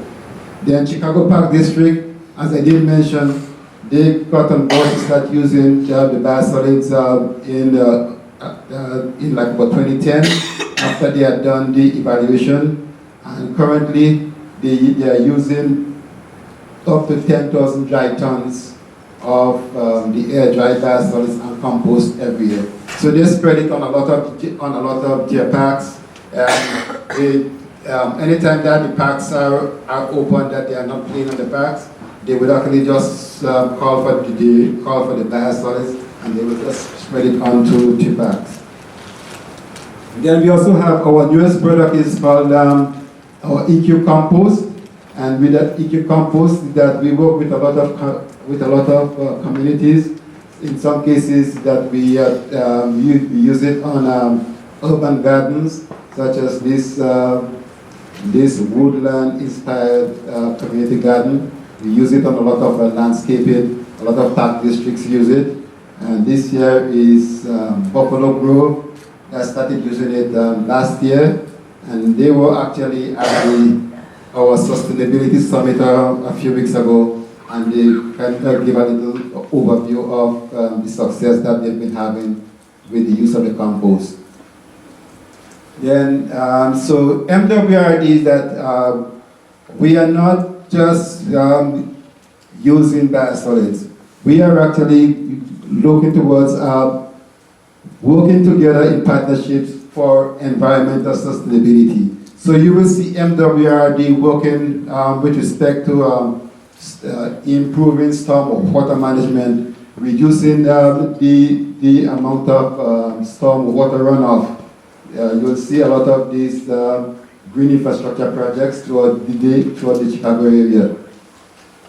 Then that was last month. I think a few of you all were able to come to our Sustainability Summit. That's our annual Sustainability Summit.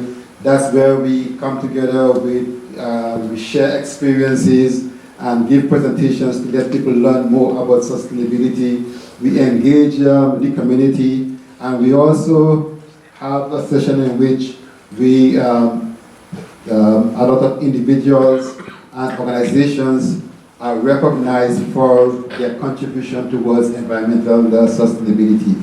So I know that this was a short period of time to actually tell you a lot about biosolids. We have a very big program that is actually recognized throughout the US, and I just encourage you that I could not tell you all as much as I would have liked to today, but we are always open for people to come and visit us, see our facilities, learn more, because that when you come to the facility, you get a greater appreciation for how we are taking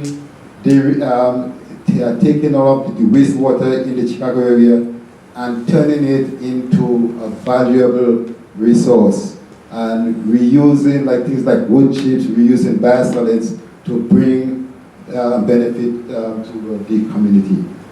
Thank you very much. Thank you.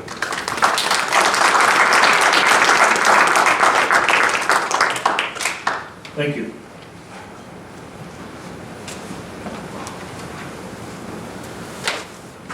So as we wrap up, I want to again thank everyone for taking the time to come out, giving us the opportunity to speak about what our lawn care program is. We certainly hope that you had the opportunity to learn more about what we do. We're very proud of the steps and the work that we've done to improve our turf program, to provide a much better product for our community to use.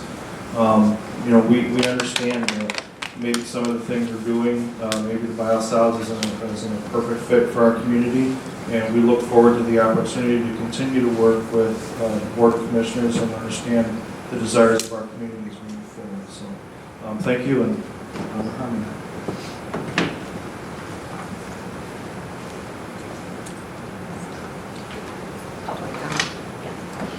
Right. Thanks, Terry. Thanks, Christy, for giving us an overview of kind of where the district's been, what we're currently doing. I think I appreciate, I know myself, the level of detail and effort you guys put into the program and educating us and members of the community. And thank you to Dr. Cox and Wally and Ryan for coming and spending tonight with us. I feel smarter for listening to your presentation. So thank you for sharing some of your, a lot of your knowledge base with us around a subject that's not often discussed. So now, as promised, we want to make sure we open it up to those who have kindly come out to engage in this discussion with us as a board. Again, I'll just reiterate, board process tends to be 3 minutes per public comment, and please feel free to come up to the podium here, and we look forward to listening to you. And I will bring the microphone too.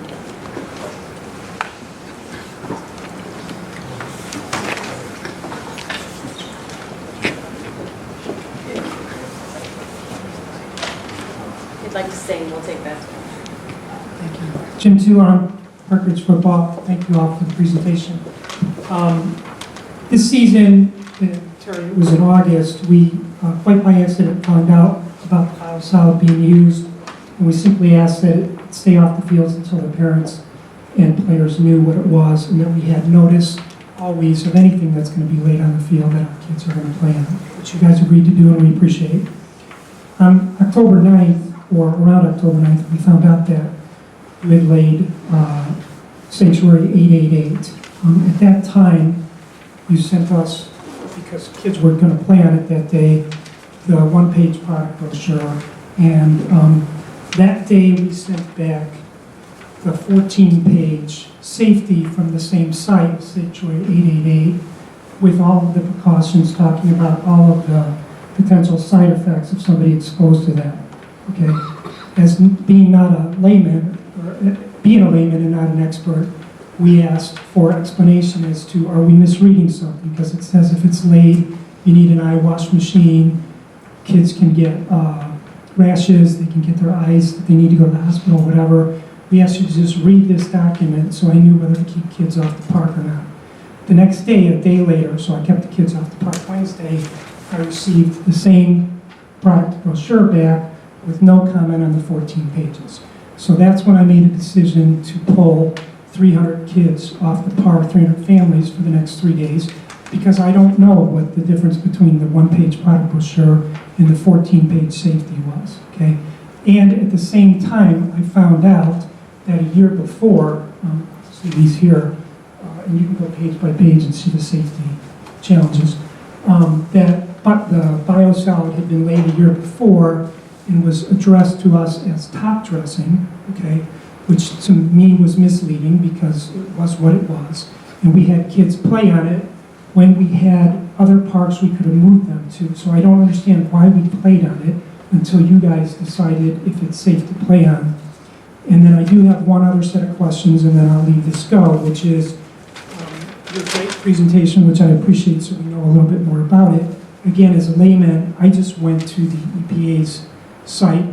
Basically, most of the material you went through I saw too, but on that page it says from last November that the EPA identified 352 pollutants in biosolids, 61 of potentially toxic with potential PFAS, which means that our kids who were rolling around in the mud that they thought was mud with mouth guards dropping in could have been exposed to PFAS. It could be in their mouth, it could be in their system, and their great-great-grandkids could be born with it 200 years from now. Now, I don't know that any of that is a fact. I am not an expert. All I know is that I appreciate you doing this very much because my sole goal is to keep thousands of kids out of harm's way. So I appreciate you guys having this meeting. Whoever's next. Thank you, Jim.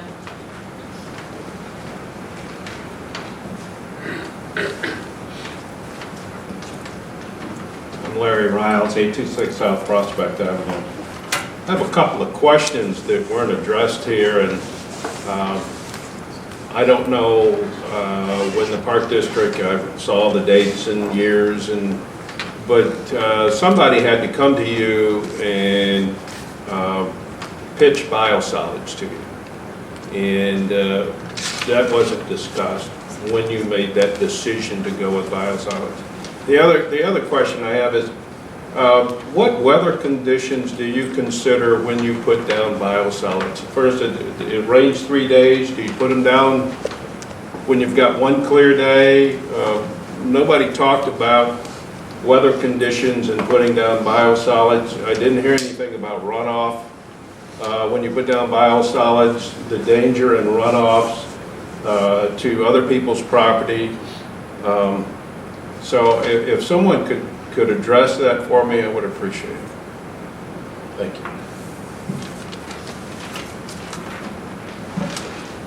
Thanks, Larry.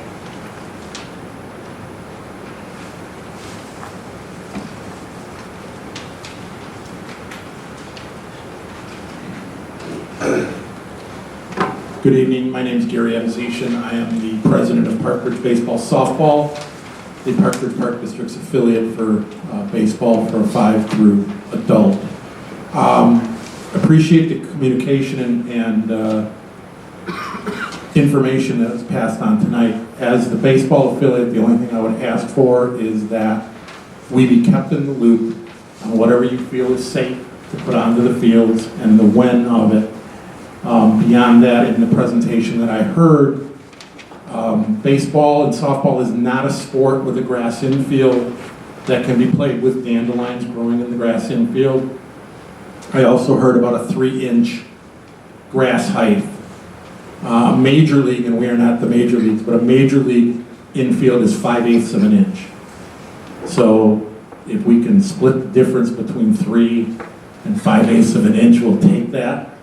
The other problem is with high grass, little ones, 12 and under, maybe 10 and under, they don't hit the ball hard enough to get through the grass, and you kind of defeat the purpose of the game. We are working with staff right now to turn some of our grass infields for those little kids into dirt infields, and we found a product that we've tested at Northwest Park, and there's no dust. So we'll be willing to fund that and move towards that. Thank you. Thanks, Gary.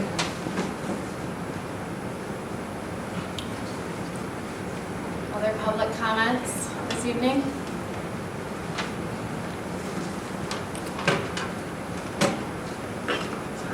Hi, I'm Melissa Hulting, I'm a resident of Park Ridge. I also have 2 young sons who participate in Park Ridge soccer, so they play regularly in the fall and the spring on Park District fields across town. I should note that I work for the US EPA, but I'm here commenting as a private citizen.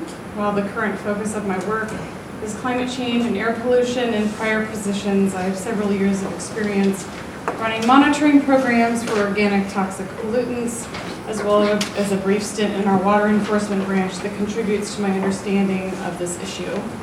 I also read the EPA Office of Inspector General report in its entirety, including the EPA's response. That was a great time, learned a lot. The biggest point I want to reiterate from EPA's response to the OIG report is that the mere presence of a hazardous chemical does not equate with risk. Just because something is there doesn't mean it poses a risk. The amount that you have in a substance and how that person exposed, you have to use that information too to determine what the risk is. So how much is in the substance that are exposed to and how you're exposed matters, and it matters a lot. Caffeine and alcohol can both be toxic. I ingest them both regularly, and I'm still here today to share what will hopefully be some intelligent comments on the matter. So it's not just, you can find 352 compounds in a lot of things, but they're going to be in trace amounts, and how much is in there matters. So I guess I'm saying that over and over because I want that point to be driven home. So the vast majority of the compounds that I looked at the list in the OIG report, the vast majority of the compounds found in biosolids got there by nature of how biosolids are produced because people ingested them, and in much higher doses than the amount that people would be exposed to through contact with biosolids applied in the park. Still others are compounds regularly found in all of our households, including flame retardants, stain repellents, and plasticizers. I'd also like to point out that to develop methods to detect all of the pollutants, you could go on. You could look for pollutants in biosolids and substances in air and water, in human blood. You could look for pollutants forever, and the chemists would never run out of work. So, the amount of money and resources to do the work, to do the monitoring, to manage the data, do the research on toxicity, evaluate exposure, set scientifically sound maximum levels for all of those pollutants and biosolids would be an expensive and complex undertaking. The monitoring program I ran for several years, we looked at a much smaller suite of chemicals at a handful of sites, and it was a multi-million-dollar monitoring program. Thank you, Cindy. That being said, I was happy to see that the EPA was responsive to the OIG's concerns. I thought the response was good, and that the agency plans to do more to better assess risks from pollutants and biosolids, and particularly their commitment to complete the development of a risk and screening tool. So the bottom line is given from what I know Professionally, what I've learned here tonight, the OIG report, I'm not concerned about the use of biosolids in the Park District's lawn care program. Again, the mere presence of a hazardous chemical does not equate to risk.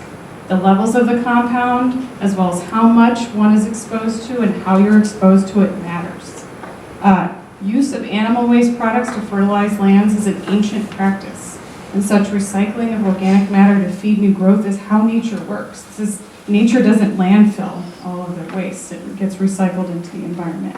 I greatly appreciate the Park District's efforts and leadership in natural lawn care. I was really impressed with what I heard here tonight, and their efforts help to protect children, including my own, and other residents from exposure to pesticides.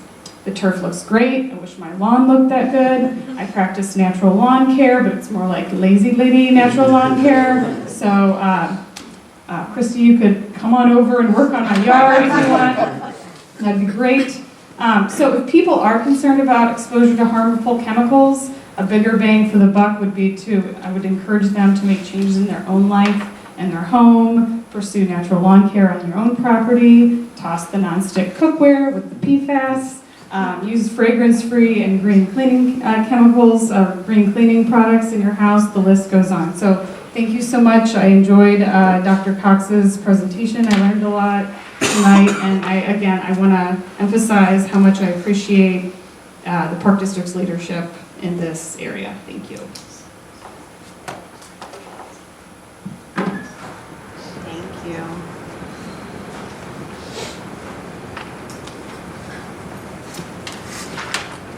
Andrea Klein.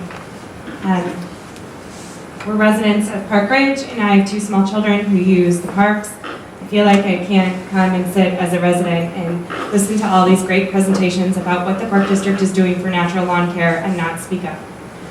So I just wanted to make a couple points in summary of what I got out of the presentations tonight.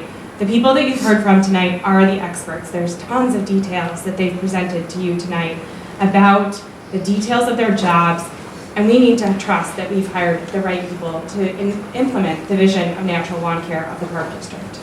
Terry said at one point that this is fiscally and environmentally responsible, that we've gotten good results, that the turf is drought and heat resistant. Terry's also had a slide that said that we're using less pesticides, and in 2019, I think he said that there was almost no spraying, which is really exciting to me. It's something that I, as a resident of Park Ridge with 2 small children, are very proud of and feel better about my kids going and rolling around in the park. The result, as Christy said, is stronger turf, lower weed pressure, and less need to apply pesticides. Ryan said at one point in the beginning that he wants to continue to use Park Ridge Park District as an example. He didn't say why, but what he meant to say was that that's because you guys are doing what's right. I understand that there were some issues, bumps along the way. It sounds like it's communication and education, and I trust that that'll be fixed.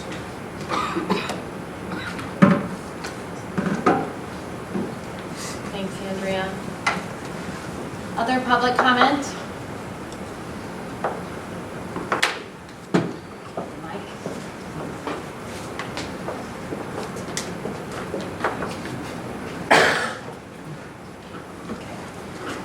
We're going to play Pass the Mic, Commissioners. So I'm sure that many of you also have questions or comments that you'd like to share this evening. So I will open it up to Commissioner questions or comments. Don't let me down. I just want to be clear because I didn't say on the slide. In 2019, when did you put biosolids down on the fields? July. In July. Never since. One time. One time. And then my follow-up question is, on October 8th or 9th, you put Sanctuary 888 down, and that goes to Mr. Toulon's question or concern about that product, and we really didn't talk greatly about that.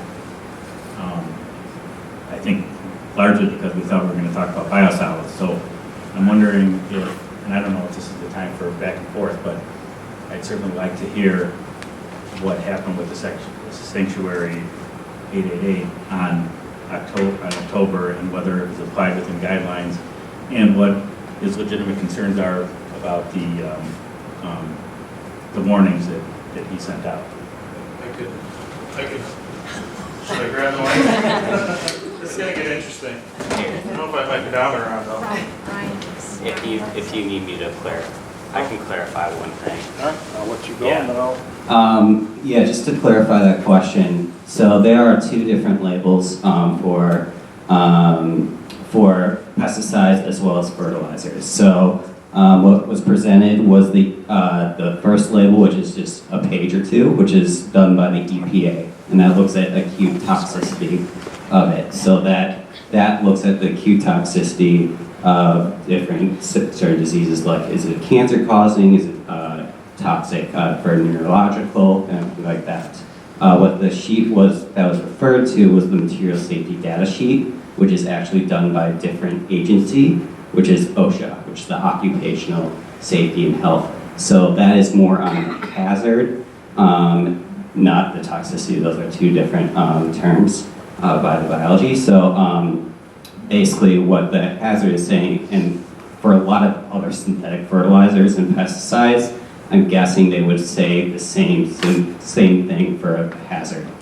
Just because as an applicator, you need to have the safety equipment and stuff like that. And that's just what it's telling you for that material safety data sheet, what you should be doing for that product. And I can't say for every product, but I would guess that a lot of synthetic products would say the same thing for the occupational hazard. Fair, but in follow-up, person reads that sheet, there's warnings that it says that these things are dangerous, and whether they're toxic or not, but there's a hazard there. I just want to make sure that I understand, and that football understands. No, but We're going to do commissioner comments right now, I'm sorry. So Jim. I just want to have clarification in my head about if you're going to put something down on a field that has those kinds of sort of scary things on them, if there's a reason why we do that. And maybe I'm not fully understanding. And I see my commissioner here, but Can I answer that, please? I would prefer that Terry would answer since he's the. I've been trained and I have a good example. Can I just try at it and Terry can answer? Yeah. Nice. So I've had similar training to Terry's, but it was shorter. And I get refresher training every year. And one year, our teacher read a list of hazards that, was very scary. And he said, would anyone like to hazard guess what product this is? It was table salt. So it goes back to what Melissa's saying. If you ingest, a cup of table salt, you're going to be in big trouble. So there is risk in everything around us. Any product that you use would have those. And I think the OSHA sheets are for the applicators and used during application, not for the people using the park. So it's. I think so too. Yeah. I would have preferred to have Terry answer that question since he's the one that's supposed to know about it.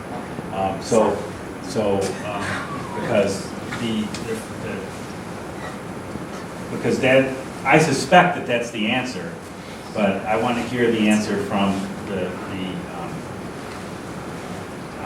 superintendent that's in charge of that. Sure. Sorry. I would re-summarize everything that everyone said, is that these products are not harmful and that those sheets are meant for.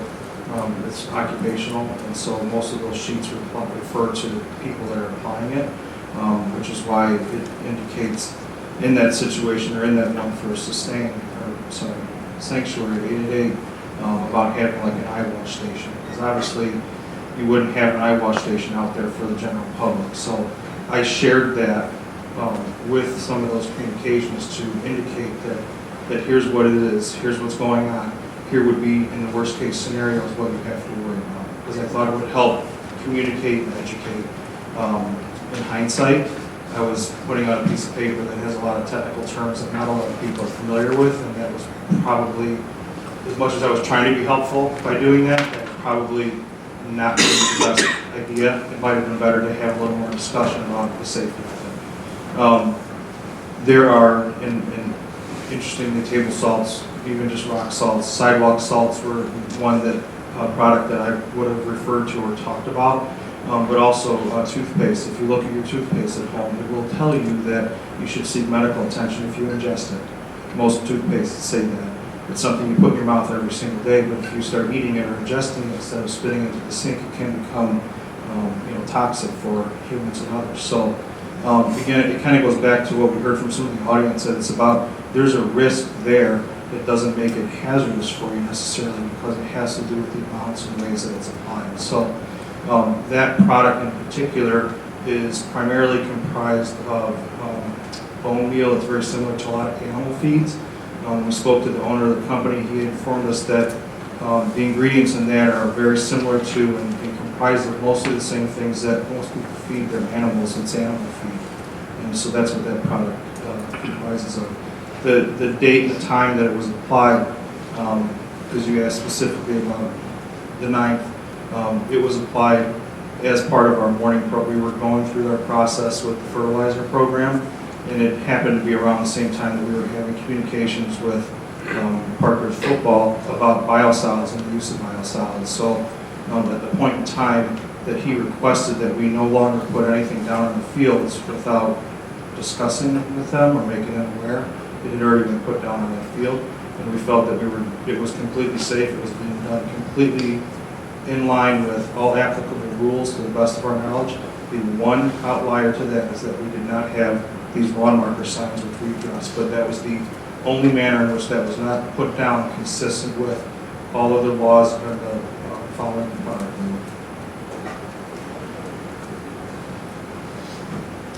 Thanks, Robert's rules of order are a little difficult tonight. Thank you. Commissioner Coyne, do you have any additional questions or comments at this time?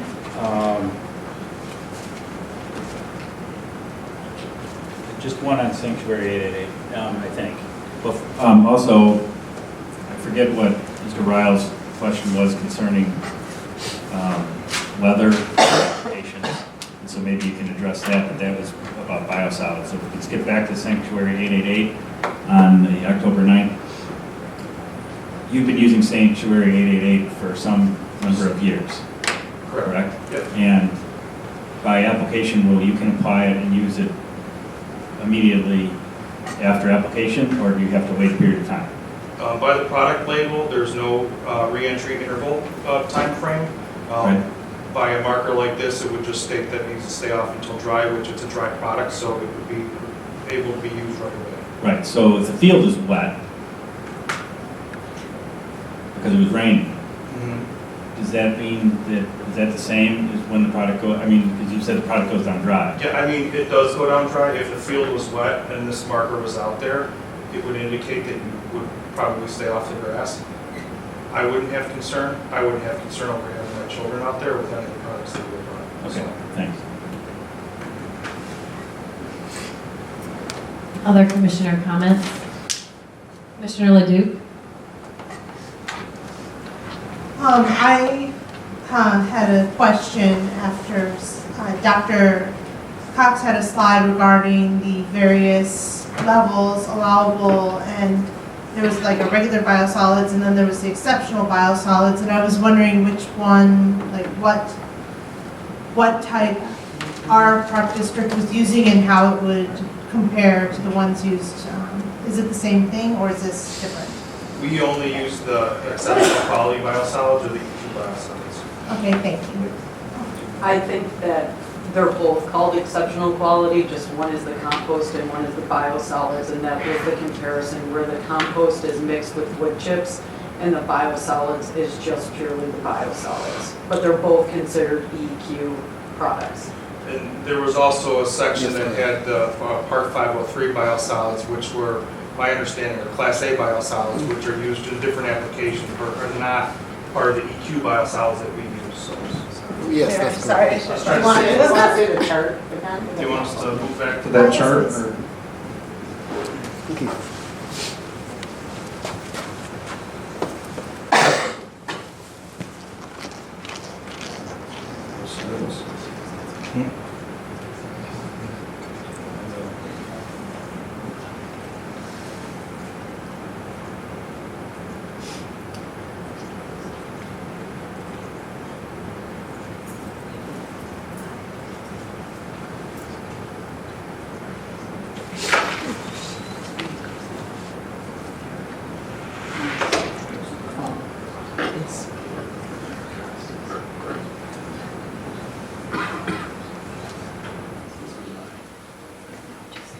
No.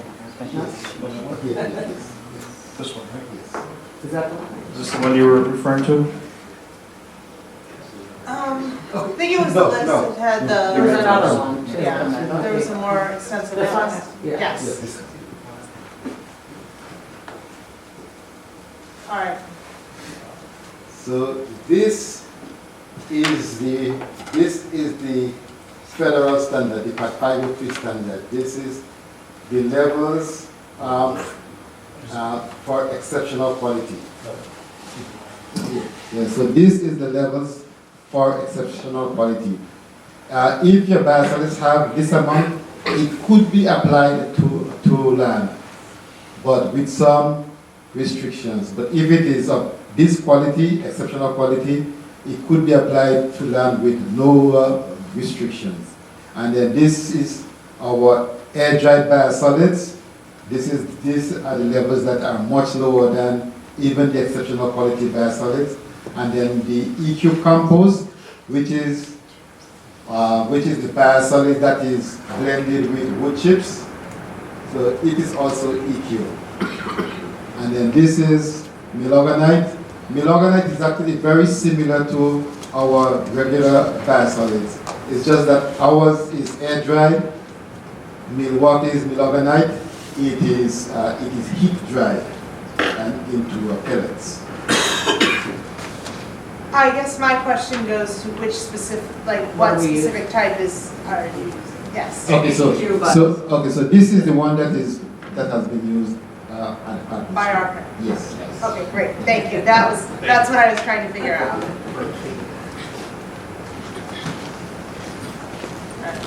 Thank you. Other commissioner questions or comments? Commissioner Grau. So, going back to 2015, I think you documented, or was it 2013, when Amy and I came to the 13. We talked to the park board about getting rid of the pesticides that were proven harmful to our children, proven. We were told by the board that that was not a policy decision, that it was up to staff to do that, and we were sent packing. But we kept at bugging Terry every opportunity we could, and we worked with Ryan to get a test, and the test got us started, and then we got a wonderful staff person who took that further, and I really appreciate that. I think we hit this road bump because of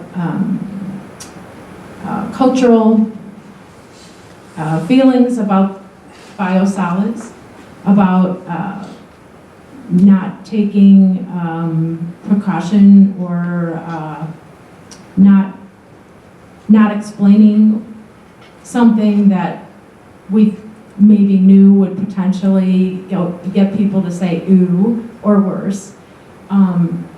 And I hope that we can learn from this.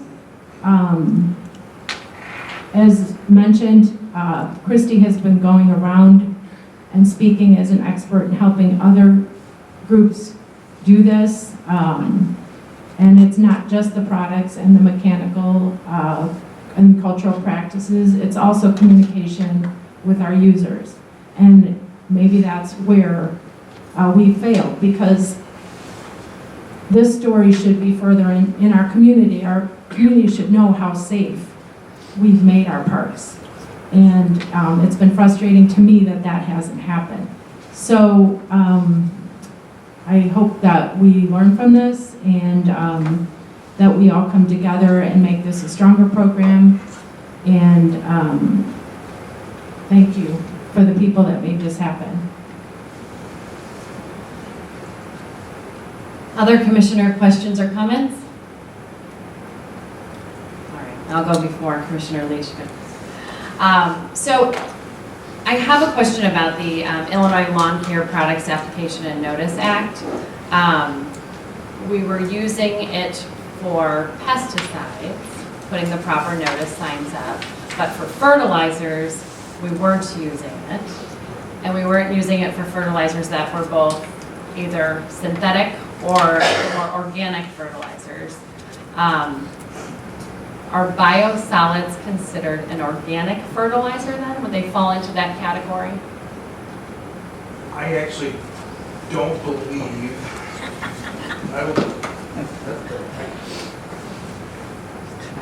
I don't believe that the biosolids are covered by that because they're not, the EQ biosolids from MWRD are not a fertilizer. They're a soil amendment. Other things like Milorganite has other additional regulations, even though it's a biosolid, they're selling it in packages. And so my understanding is that they had to go through a process in which it's labeled as a fertilizer, which then puts it under that consideration. Now certainly we can and could put these lawn markers out whenever we do biosolids applications as well, if that's the desire of the community. So.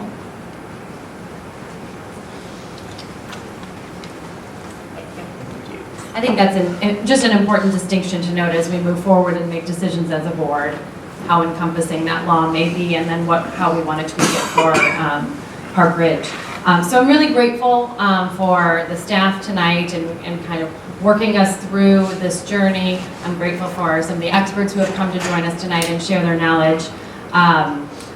I would echo Commissioner Grau's sentiments. You know, I've been serving on this board since 2017, and while we've talked about some of our lawn care practices, we've talked about funding of them, we've talked about some of our green parks and our more natural parks, we've never gotten into this level of detail. And shame on me for not asking, first of all, but this is a very multifaceted park district with lots of areas. But I think we would have been better suited if we could have been on this journey together. So I applaud pushing the boundaries of moving this district forward in terms of natural lawn care, but I think it would behoove us as a board and a community to kind of go lockstep together through this, because as you're forging new paths, it's nice to have that partnership. So I really boiled down a lot of what we've discussed tonight, and then some of the concerns and comments from affiliates and residents of Park Ridge really fall into that category of transparency and notice and then awareness. And I'm really sympathetic to our affiliates and laymen like myself who don't know enough about this to make these educated decisions on behalf of the safety of the different constituencies that they represent. So I really take away from tonight my desire as a serving commissioner to really push for some better parameters around policy to kind of walk on this journey together, and to push for a little bit more transparency and community engagement and awareness, and then certainly, as you've discussed, Terry, already, those notice provisions about what things are going on in our parks and when, so that the users can make their own decisions about when they feel comfortable using them or not. I know that Commissioner Leach feels passionately about a lot of these issues, and he has some comments to provide as well. Thank you. And thank you again, Dr. Cox, and everybody else that spoke today. I think it is very insightful. I've probably read now over 50 articles on this and tried to get my head around it. I've always been complimentary to Christy and the staff for what they've done with the natural lawn care program. I think it was, Terry cited it. One of the challenges I do have, and there's two really at the heart, and Commissioner Harrington just hit one, was on transparency. The main reason I brought this up, and in part goes to the name, and I'll defer to any of the experts in the room that wants to describe why we call it biosolids, because that to me starts the problem. If we just start talking about treated sewage sludge and put it out there as we did cow manure years ago, I think it's an easier thing for people to understand, and it broadens just the understanding of the public knowledge space. When you use terms like biosolids, most of us don't know what that is. So the transparency thing, I think, is one of the key things, of two key things that I had that brought this up. And I'm going to circle in transparency into, it was raised to us, and I also am involved in the affiliate, and as a longtime coach in the program because of Southwest Park, and Terry knows this. And Terry was, by the way, very great about not putting on Southwest Park again this year too, because a gentleman by the name of Vinny LaVecchia had complained last year when some sticky, wet, gooey stuff was on the field. It was a misapplication from what I heard, and I think Gail acknowledged it. And I believe the vendor took some responsibility for it. And the park district did a great job in those 2 days of kind of fixing it. Unfortunately, though, we thought it was top dressing. And top dressing to me, I wouldn't naturally think it was biosolids, now what I would call human sewage. So the challenge we had was, when you have that, and you guys know it, but I brought this. This is where the kids drop this in the field, and water bottles too. They throw them in the field, they drop them in the field. So I saw earlier today, because I'm battling this cold, everybody's got these little spray bottles, these little disinfectant things, Prel or whatever it is. The kids didn't know this. So this stuff hits the grass. They didn't understand what that was. They're picking it out of their cleats because it was sticking in their cleats. So back to the point that Jim mentioned, that's where the transparency broke down. The good news is staff has been great since then at respecting and listening and probably tolerating some emotions coming from the affiliates and coaches. Vinny also was involved in the Sanctuary 888 issue as well, because actually I think he was at the baseball diamond, not the football diamond, and there was a smell that was coming across the field, and it was the kids that were complaining about it. It got unfortunately misreported, misunderstood on social media. It didn't have any biosolids or anything like that, but there was a pungent odor, I think is what we described it, that could come from it. And I have no idea if it's because the grass was wet. Coupled with it, I have no idea. It's just what kids thought. So the transparency, the point that Commissioner Harrington brought up, I love the fact that, and I think we'll get to a little bit later, some actions hopefully, where we'll just ensure whatever products we're using, it's just well labeled, well understood, and proper notice, on and off, right? I don't think we're ever going back to the Stone Ages, but I do think a lot of things were done since 2015 that Mel Fillins, Rick Biaggi, Jim O'Brien, and others that I asked did not know about. You know, they weren't on the board. I joined with a couple other commissioners up here, and one that's passed in 2017. So the only thing I would say is, and the question I do have, before I go to my second point, is why, given the controversy of the nature, given the litigation across different states, the fact that Sierra Club is against this product being applied. So that's a key point, not mentioned tonight. Sierra Club, if you didn't know, is the biggest, largest grassroots environmental organization in the country. So when they're against it, the only thing I'm going to say is, I don't know much about it. I recycle a few beer cans, but I would suggest we just be careful when we're talking public versus private land. But that's the question at the heart of the transparency for me is, at some point, I really think the staff should have said to the board, hey guys, in case this comes up, this could be controversial. And I ask that to you guys to say, why didn't you bring it up?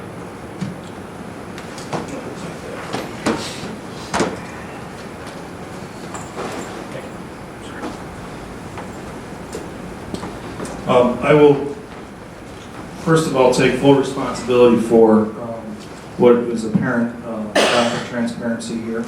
I, in no way, shape, or form, had any intention of not having any transparency, but oftentimes when we are working through new and potentially innovative things and there's a risk of failure, it's very painful and hard, as everyone knows, to have that failure out in public. We were very reluctant even when we first started down the road of natural lawn care because we didn't think it could be successful. We quite honestly just didn't believe it. Very early on we stated that it was something that could happen small scale but not large scale, but we committed to educating ourselves, and you know, we did hire Christy, who was very helpful in that path. Just the understanding of what we were doing, we had a feeling that there was no risk, that there was no, harmful things that we were doing. These were things that were being done elsewhere. The city of Chicago was doing it. So many other places had done their research and work on that. And we were, to the best of our knowledge, doing it with what the published guidelines were. It's recommended for use in the parks. And so I didn't necessarily see it as a potential for that, but I did understand that initially I thought we were using the EQ compost, which I knew had biosolids in compost. To your point, what's a biosolid? So when I described it as a compost because it was a more familiar term for people. That was a decision in the way that I used to describe it because it just made more sense for me to do that. It wasn't trying to lack transparency. I did point out this year when we were on our park tour, a few parks that we were burning down the compost because I was at the point where we were happy with what we were seeing and we were looking to expand the program. So I was getting the board and everybody into what was going on and what we were looking to be expanded. So I deeply apologize for what appears to be in a poor communication, if anything else, but it was in no way, shape, or form trying to not be transparent with the board or the public in any way. Thank you, Gary. You're welcome. So as I wrap up this second point, and it's as simple as this, when you look at this product, I really think the factors, and I only disagreed slightly with some of the assessments made because I think there are back to 50-some articles, scientific articles I read. The EPA published a very critical report that went back and forth, and some things are still unresolved because of the way they have to test in a scientific method and the data and the resources the EPA's keep getting stripped from. So when I really think of the product factors, what really comes to mind is it's free. It's, or basically close to free, I think. So from a fiscal conservative basis, I love the fact that it's free. The bad news is, I think the other big source of where it's going is into a landfill. And my guess is in 2015 or whenever the government in Illinois updated that policy, where they encouraged its use, was also to help not just put it into landfills. That'd be my guess. I don't know exactly their intent. I wasn't in the legislature. But I do know there's been some weird things. We had a coach break out in a rash this year. We had kids that had unknown illnesses. I have no idea. We're not medical. We can't survey that. But these things lead to hysteria or just a concern when it might not be ever justified. The main thing, though, I hope most of us do agree with, and I would suggest, if you don't, I'd love to test it out. I think it's just a disgusting product. I think it's got an ick factor, right? It's just manure. I grew up in Indiana. I'm very familiar with manure. But when you use manure, you wash your hands, always. If you're out on a playground, whether you're catching a ball, kicking a ball, or dropping mouth guards in the field, I think that's where your concern's coming in. Because it can be, and it was in the applications I've seen, very much out on top of the ground. It hasn't soaking in, it hasn't washed away, it's there. And there is some odors. So the only thing I would say when you think of that product, PFASs, which are basically forever chemicals, which are in here, I think there's going to be more coming on that, just a movie coming up in a couple months. So there's going to be more for people that haven't paid much attention to it, that you're going to learn that I think that and those pollutants that are in there is where I'm concerned. And I think the EPA will get to the risk assessment tools. I think they'll get to technology that will eradicate some of the risks that I do believe is inherent and the reason why the EPA wrote that report, or the Office of Inspector General. So until then, my urge to the board and the community is just like D64. They took a moratorium vote on this unanimously the other night. I think as one community, I don't believe in all these different community government bodies like we have. I think we're just one community. I just think we just take our time, we study the issue, we figure it out, and then come back. But we gotta let science and some of the other stuff catch up. A lot of the dates, no offense, Dr. Cox, up there, those were in the 90s and early 2000s. There's a lot of stuff that probably is due, again, to the underfunding of the EPA as much as any issue. But again, I'll reiterate, when the Sierra Club is against it, that's enough for Robert Leach. Other commissioner comments at this time or questions? Just a point of order. We're about to go into a motion. And I have some comments about that motion. Should I wait until Until we discuss it, so I'll move and then.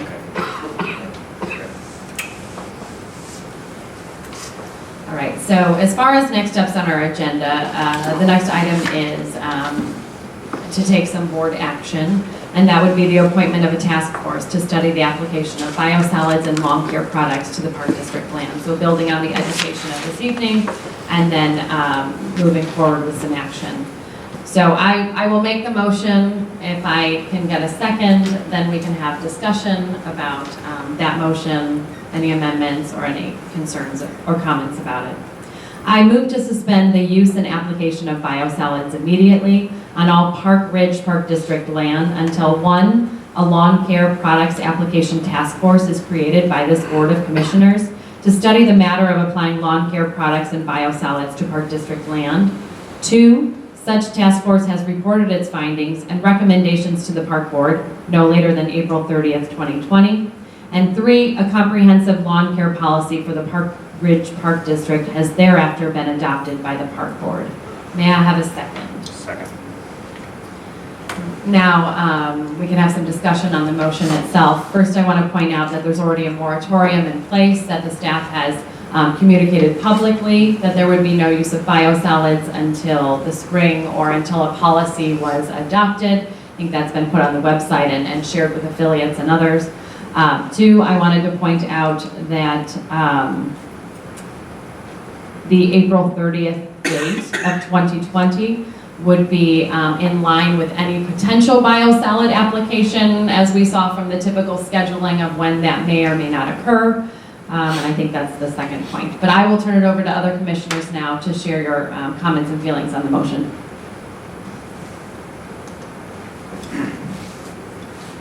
Okay, I'm going to start by reading, it won't take long and I won't hit all the parts. The existing, well, let me start by saying that one of our primary goals as park commissioners is to establish park policy. Okay, park policy is not the same as telling Terry that he should buy a Ford instead of a Chevy truck. Okay, it's a broader based thing than that. It's the guidelines. We have an environmental policy. We will operate in compliance with all applicable environmental laws and regulations and strive to exceed the minimal legal obligations for environmentally sound practices. We will consistently encourage environmentally responsible procedures of our employees and continually improve our environmental performance. We will continuously promote environmental awareness and model best practices and environmental responsibility to the public we serve. We plan and budget with protecting the environment as a core value to minimize curtailing of environmentally sound decisions due to budgetary constraints. We will, and I'll just hit a couple of these, purchase and use products which minimize negative environmental impacts. Implement ways to conserve and protect water and soil, enhance air quality, limit pollutants, and protect plant and animal life. Handle hazardous and other wastes according to lawful and safe procedures. Protect and restore indigenous natural areas and Park District property and actively promote reclamation, acquisition, preservation, and management of other open space areas by the Park District and other local governing bodies. Okay? So, regarding the task force, which is going to be in the future motion, but is mentioned in this one, I don't see why we need a lawn care policy if we already have an environmental policy in effect. And that lawn care policy would really, if not handled carefully, would really give the Park District just a list of things that they can and can't use. That's not our role. Our role, if they were to violate this policy, is to see to it that it's corrected. So, notification, we realize that mistake was being made and that's being corrected. We don't need a new lawn policy to do that and frankly waste a bunch of people's time for 6 months to come up with a new plan. Regarding the ban itself, there has not been one shred of evidence presented other than Commissioner Leach's comments from websites that he's read from an organization that really doesn't have a scientific basis for existence. It's a grassroots organization. They're great. Okay, and be careful when you start saying that you're going to believe everything that the Sierra Club edicts, everything that they dictate out, because I think you and I both would probably be in violation of a lot of what they want to do. But with all due respect to that one comment, there hasn't been any evidence that said that these products are harmful. I agree with the ooh factor, but that's not a reason to ban a product. And if we're going to ban that product, then we should ban every product until the task force is ready to make a decision on all those products. And I don't think we want to go down that road for the reasons I just mentioned. I will be voting no on this motion, as you probably imagine. But I want to urge my commissioners to understand what our role is here. And our role is not to micromanage these people. They have guidelines.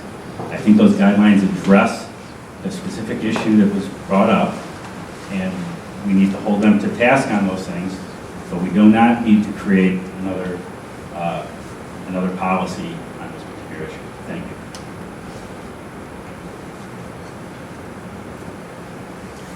Additional commissioner comments on the motion before us? Commissioner O'Donnell. Commissioner Coyne, you put a new spin on what I was going to say. My feeling was that I was going to play Jim O'Brien on this one, and Jim would say, do we really need a motion on this one? It just struck me that we've had an issue that's been brought before us, and we're laying out a plan to address it. And I guess I hadn't thought it through quite as deeply as you did relative to whether we even should be doing that. I'll listen to further discussion coming into this. I'm favorable to that. But I am also against this motion.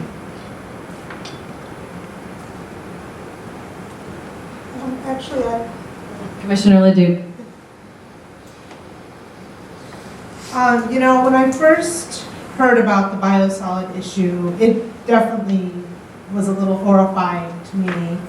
And I'm very appreciative of the time and the research that went into tonight's presentation. And I mean, I am the kind of person who tries to avoid a lot of environmentally damaging chemicals, right? Like I have my little metal water bottle. I threw out all my Teflon coated pans when I was pregnant with my daughter. Like that's generally how I try to roll.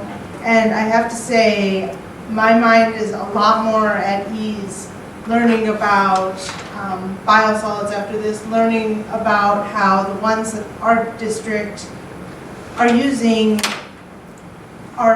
exceed significantly the standards set by the EPA. I mean, that's definitely something that I found very helpful and reassuring. And I think for me, it's less an issue of dictating specific things that our staff can do and more a question of how do we look going forward at ways to have better communication regarding the various practices, because that could have kind of, with more education and communication on the front end, that could have avoided this whole kerfuffle. So that's kind of, I think, where I'm leaning at this point. Thank you. Other commissioner comments on the motion? All right. I'll make a question. Commissioner Leach. The only thing I want to set the record straight is twofold to Commissioner Point's points. He's unfortunately aware or unaware that we didn't have an ability to set the speaker's agenda tonight. So if you had an awareness of that, then that's too bad, because then you would understand that in essence you had proponents of the biosolids use speaking. Most of the facts in the reports weren't even brought up. So if that's the way you're going to look at it, that's the research you use, that's fine. That's your prerogative as a commissioner. The second thing that I would say back to this is the whole point of a policy. One of the top three things that Commissioner O'Brien talked to me about was to hold the staff accountable to the practices, to the policies that are set by the board. That board and that policy, back when I saw the mayor back in the room here, when he was on the board, there was a pesticide process or practice that was documented with all the chemicals that were being used, organic and chemical or synthetic. That was, is that correct? From 2000 to 2009? So to shirk the responsibility now is absolutely your right and privilege. And I absolutely admire anyone voting for the conscience and would not want you to do anything else. But I would tell you, you're a representative of the people, and just stand and be proud when you talk to them, when you talk to the parents, and you talk to everyone that's associated with this, of why you recommended or voted no. That's all I said. I appreciate what Go Green's done for, what, 6, 7 years relative to bringing natural lawn. But if you think about how the pendulum has completely shifted from one extreme now to the other, and we're going to just suggest it's in some vague, poorly written environmental policy, that's your prerogative as well. Commissioner Grau. I want to say that Commissioner O'Brien, I believe, was the person who told us that what products are used on our grounds. They were poisons, they were proved carcinogens. He said that that was not a board-worthy discussion. That was not policy. What products were used were a matter of our staff. So we've come full circle on that. I will be voting no on this. I trust our staff. I do believe that they have listened to what's happened tonight, and they know they need to tread carefully on anything going forward. I think this issue has caused a lot of distress to our staff. They aim to serve the public. They do not want to harm the public, and that's why everything they do is done. So I appreciate your comments. And I know this isn't a debate, and I'm good friends with Commissioner Leach, and I think that hopefully will continue after this meeting. But I want to be clear about a couple things, because I may have gotten a little over my skis. We can talk about the task force, because we're going to have that motion here. I'm not sure that we need a new specific lawn care policy. I think that's more of a practice than a policy, and that's just my opinion. I don't think that means that I'm shirking responsibility in any way. I also think that the information provided, I am aware that the information was provided from MWRD, which supplies us with the product that we're using. On the other hand, they're citing US EPA data, and I also read and came to different conclusions. The reports that you, well, maybe not all the reports that you read, but many of the reports that you read that are on the EPA website. Now, as far as the ban goes, the main thing and that's what we're voting on now, the concern, I guess one way to look at it is I could vote to ban because it doesn't make any difference if the task force was formed and then decided that the biosolids were safe and lifted the ban. It would be before we would have to apply it anyway. So it's not. I could do that, and that would be the kind of the easy way out for me to do that. But I don't think we should ban it. We're not using it, so I'm not sure why we would ban something that we're not going to use until after the task force has made their conclusions anyway. Like I said, if we were to do that, I think we should ban the use of all. And we might as well. We could ban all of the fertilizer or any kind of lawn amendment now, because I'm pretty sure there's no lawn to be seen out there, and there won't be until, well, the way I feel, until June. But the last thing I want to mention on that is, by setting a ban now, the board sends a message, I think, to whoever the task force is, that says that we don't like this stuff. And some of us may like it or not like it, but most of us, I think, are sort of, let's wait and see. So we don't want to send a message that says that, well, we don't like it. And I don't think we should send a message that we don't like it because the school board voted to ban it.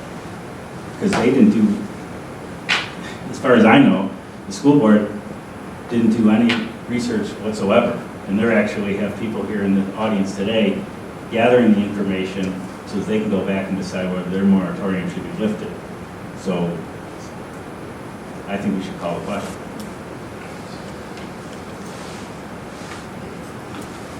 have a comment on my motion that I have made. For me, this motion is about looking at an environmental policy that was adopted in 2009, looking at the timeline of how far this district has changed its practices since then, and as we continue to push the envelope to move towards more environmentally friendly practices. I think it's been 10 years and the environmental policy, it deserves a look a little closer by 2 members of this board, and then to have them make a recommendation to the board for future policy. And it could simply be as adopting that old current environmental policy. It could be getting a little more free in the policy. It could be more restrictive in the policy. But every 10 years, I think it's really important to kind of look at some of the policies that we have on the books and evaluate if it's still working for the district. So that's kind of how I looked at the policy review and the task force creation. Any other comments on the motion before we call the vote? All right, Mary Ann, can you please call the vote? Commissioner Coyne? Nay. Commissioner Grau? Nay. Commissioner Leduc? Nay. Commissioner Leach? Yes. Commissioner O'Donnell? No. Commissioner Tunnell? Yes. Commissioner Harrington? Yes. The motion has failed, so I think we can go ahead and, no, I don't even need to call the next motion then for the decisions around potential task force members. I do? You do? Yes. Yeah. Absolutely. Because you still perform the task force, Yes. my understanding is that that it was just embedded in there that as a contingency on the ban. Right. All right. We can discuss then the creation without a ban of a lawn care products application task force. Second. So let me move. And Oh, I thought that yeah, was. Yes, okay, yep. And further, I would just say I move that the park board create a lawn care products application task force. Second. Seconded by Commissioner Coyne. Any discussion on the motion? Yes. I'm close. Commissioner Sorrell.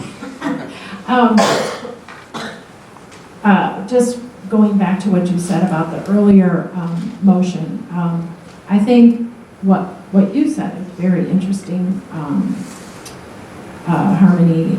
The first motion called for a lawn care products application task force, which is very narrow in focus, and that's different than what you said in environmental policy. And that might be something we want to consider updating. But that is not this motion. Other comments on the motion? I guess I'm a little confused. My no vote was predicated on the formation of this task force. I felt like it was premature, and I didn't see the point of saying, no, we're not going to use this, and then have a task force. It seemed to me that the purpose of the task force was to evaluate all of these things that we're using and trying to decide, are these things safe, are these things appropriate, or whatever. And I'm okay with that. I do have some questions as to the composition of that task force, who it's going to consist of, how it's going to operate, if that's possible, to just understand that a little bit better so that I could understand that it has a chance to be effective and successful. But I am in favor of this motion. Other commissioner comments? So, shockingly, you might be wondering why I seconded that. It is because of what Jim said and because of what Harmony said. And, while I think that the environmental policy that we currently have is largely sufficient, there may be some things that we want to look at that are specific to lawn care and ultimately embed them, either create a lawn care policy in and of itself or embed the lawn care policy in an update to the environmental policy. I don't have any objection to that at all. As long as that, the recommendations that come out of that, and of course we can't predict exactly how that is, but I would urge that whoever's on the task force remembers that we want it to be sort of rigid enough to have some teeth in it, but flexible enough that the superintendents can do their jobs. Okay, it's their job to determine whether a particular product is used or not used, assuming within the guidelines that we set forth. So when I say a particular product, I don't mean necessarily biosolids. I mean anything that they're going to put down on our field has to meet the policy that we outline. But that doesn't mean that they can't use brand X versus brand Y. Does that make sense? So in that spirit, I'm in favor of the task force that would investigate that. And I also have concerns because I didn't think it was a two-person task force implicit in this. I thought it was 2 people plus other people, but I may have misread what you intended. So. Commissioner Leduc. For me, I think if I were to be in favor of this, this is just something where I want to know that one of the aspects that will be discussed is how to communicate, something about the communication between the staff and the board, because I agree with Commissioner Coyne that we shouldn't be in the role of micromanaging. However, I do think we should be informed so as to avoid further situations like this. So that's just something that I hope will be one of the aims of the task force. So can I just keep this for a second? So could you, I think you've probably given this a fair amount of thought, so could you share with us the composition that you had in mind of this task force? So as we have done with other task forces, traditionally it is the appointment of 2 commissioners, 2 because of the Open Meetings Act. If you have a third, it's a violation of the Open Meetings Act. So 2 can work on a policy recommendation to the board, working with staff, as we've done with our employee policy manual as of late, as we've done with reviewing of banking services, as we've done with our review of attorney services. So typically it's 2 commissioners getting together to review or recommend a policy to the remainder of the board. And the board would have a vote then, and a discussion and a vote on that policy. So in keeping it with that vein, whether you call it a task force or a committee, it's the ability for 2 commissioners to really work together with the staff to develop a policy recommendation to the board. But you just, to emphasize, you didn't say it until right at the very end. It's to be, it would be like the same kind of task forces that we did to do our legal services review and our, that 2 commissioners are going to work with the appropriate members of the staff. Correct. Is that correct? Correct. Thank you. Yeah, pretty tough to do in a vacuum. So it would be inherent in the committee and task force makeup to work with the staff on policy recommendations.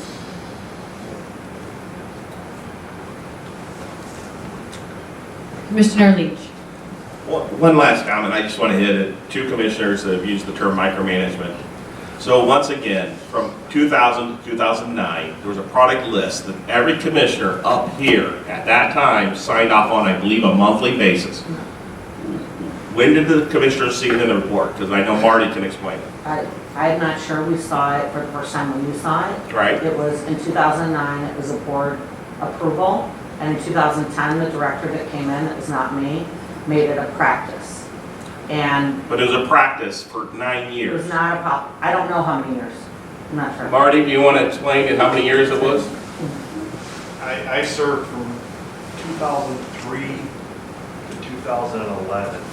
And Gail, I thought it became a policy, or whether it's a policy or practice, I'm not sure.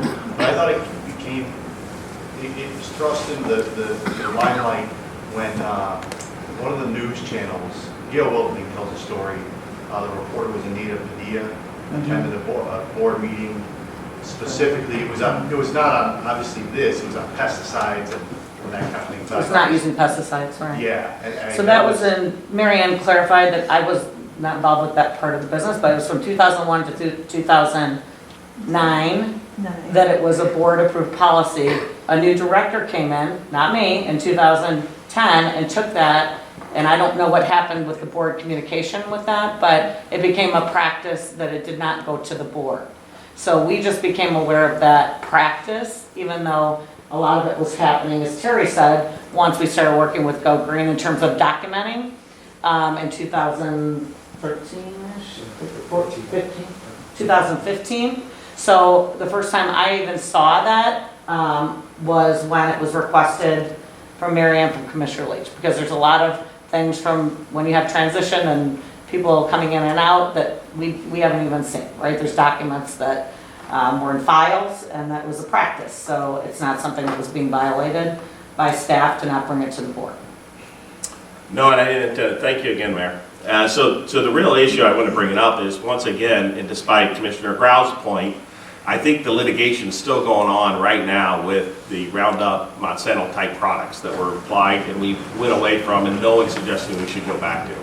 The point I'm trying to say is that set of products could have been called micromanagement by the same standard we're using today. So there's no micromanagement being done now that wasn't done for 9 years or 8 years under a different set of boards. I think it was a reporting more than A reporting that was in the board packet. So I'm just trying to say there was a board awareness and understanding on a set of products for 9 years. So just because it's on your environmental side and this is the way you're pushing a political agenda with a small group of people in town, that's fine, but don't try to insult by calling it micromanagement. I just want to point out that the motion at hand does not have a date for which the recommendations need to be made to the board. Unlike the previous motion. And I also wanted to point out, I was looking for the public statement by the district on current practices in biosolids, that there was language that said biosolids would not be applied until there was a policy adopted by the board. I'm trying to look for that. I don't. So I want to make sure what that public statement said and what was agreed to, so that the board has recollection of that. Point of information. So point of information, I believe the way it was read, and I didn't correct it earlier, is there isn't a moratorium in place. A staff moratorium is different than a public body moratorium. So what was said, and I think is posted on the website, is that we would not decide this until later in the year anyways. That's not exactly what the legal definition of a moratorium is. No, I think that Commissioner Leach is. Yeah, and that's why I was asking for Right. clarification from the staff on exactly what the public statement has been, so that as commissioners are voting on this current motion at hand, we all have that understanding. Can you amend the motion to? I can, date yep. and Okay. it's- It says, our biosolid program has been completed for 2019. There are currently no future applications scheduled. Future applications of biosolids would not be considered until summer or fall of 2020. So, Harmony, and this is about from you, gives us time as a board and the community time to make educated decisions. Okay. So there is no, It would not be considered, it says. no policy requirement. The dates given were summer or fall. So we could amend this current task force motion to include the April 30, 2020 date to fall in line with what would typically be an application of, for instance, the biosolid product, and to hold us as a board accountable for having recommendations made and having discussed it as a board. Commissioner Grau.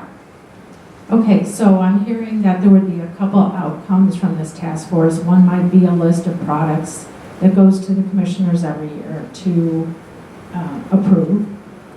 Yes, no? Is that what we're thinking? Maybe. That's possible. Maybe. And the other,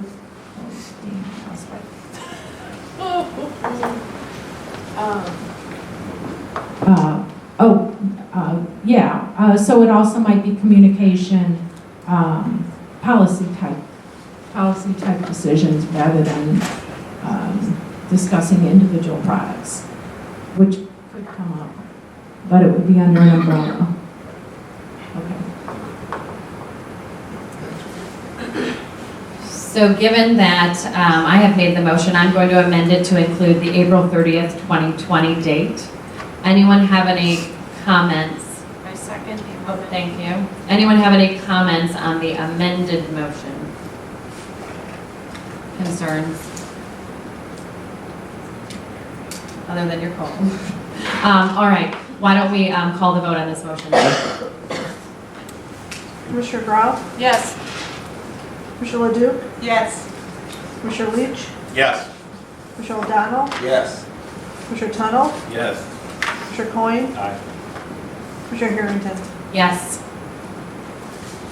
So moving on, now that we've established the Lawn Care Products Application Task Force, I, as president, have the honor and duty to appoint commissioners to serve. Typically, what has happened in past practice is that the vice president, who's responsible for policy, is one of those individuals, and then I can also appoint another commissioner to join on the task force. Having received interest in serving on this task force from Commissioner Grau and Commissioner Leach, I move to appoint Commissioner Grau as chair of the Lawn Care Products Application Task Force and Commissioner Leach as a member thereof. Seconded by Commissioner Tuttle. Any comments on the motion at hand?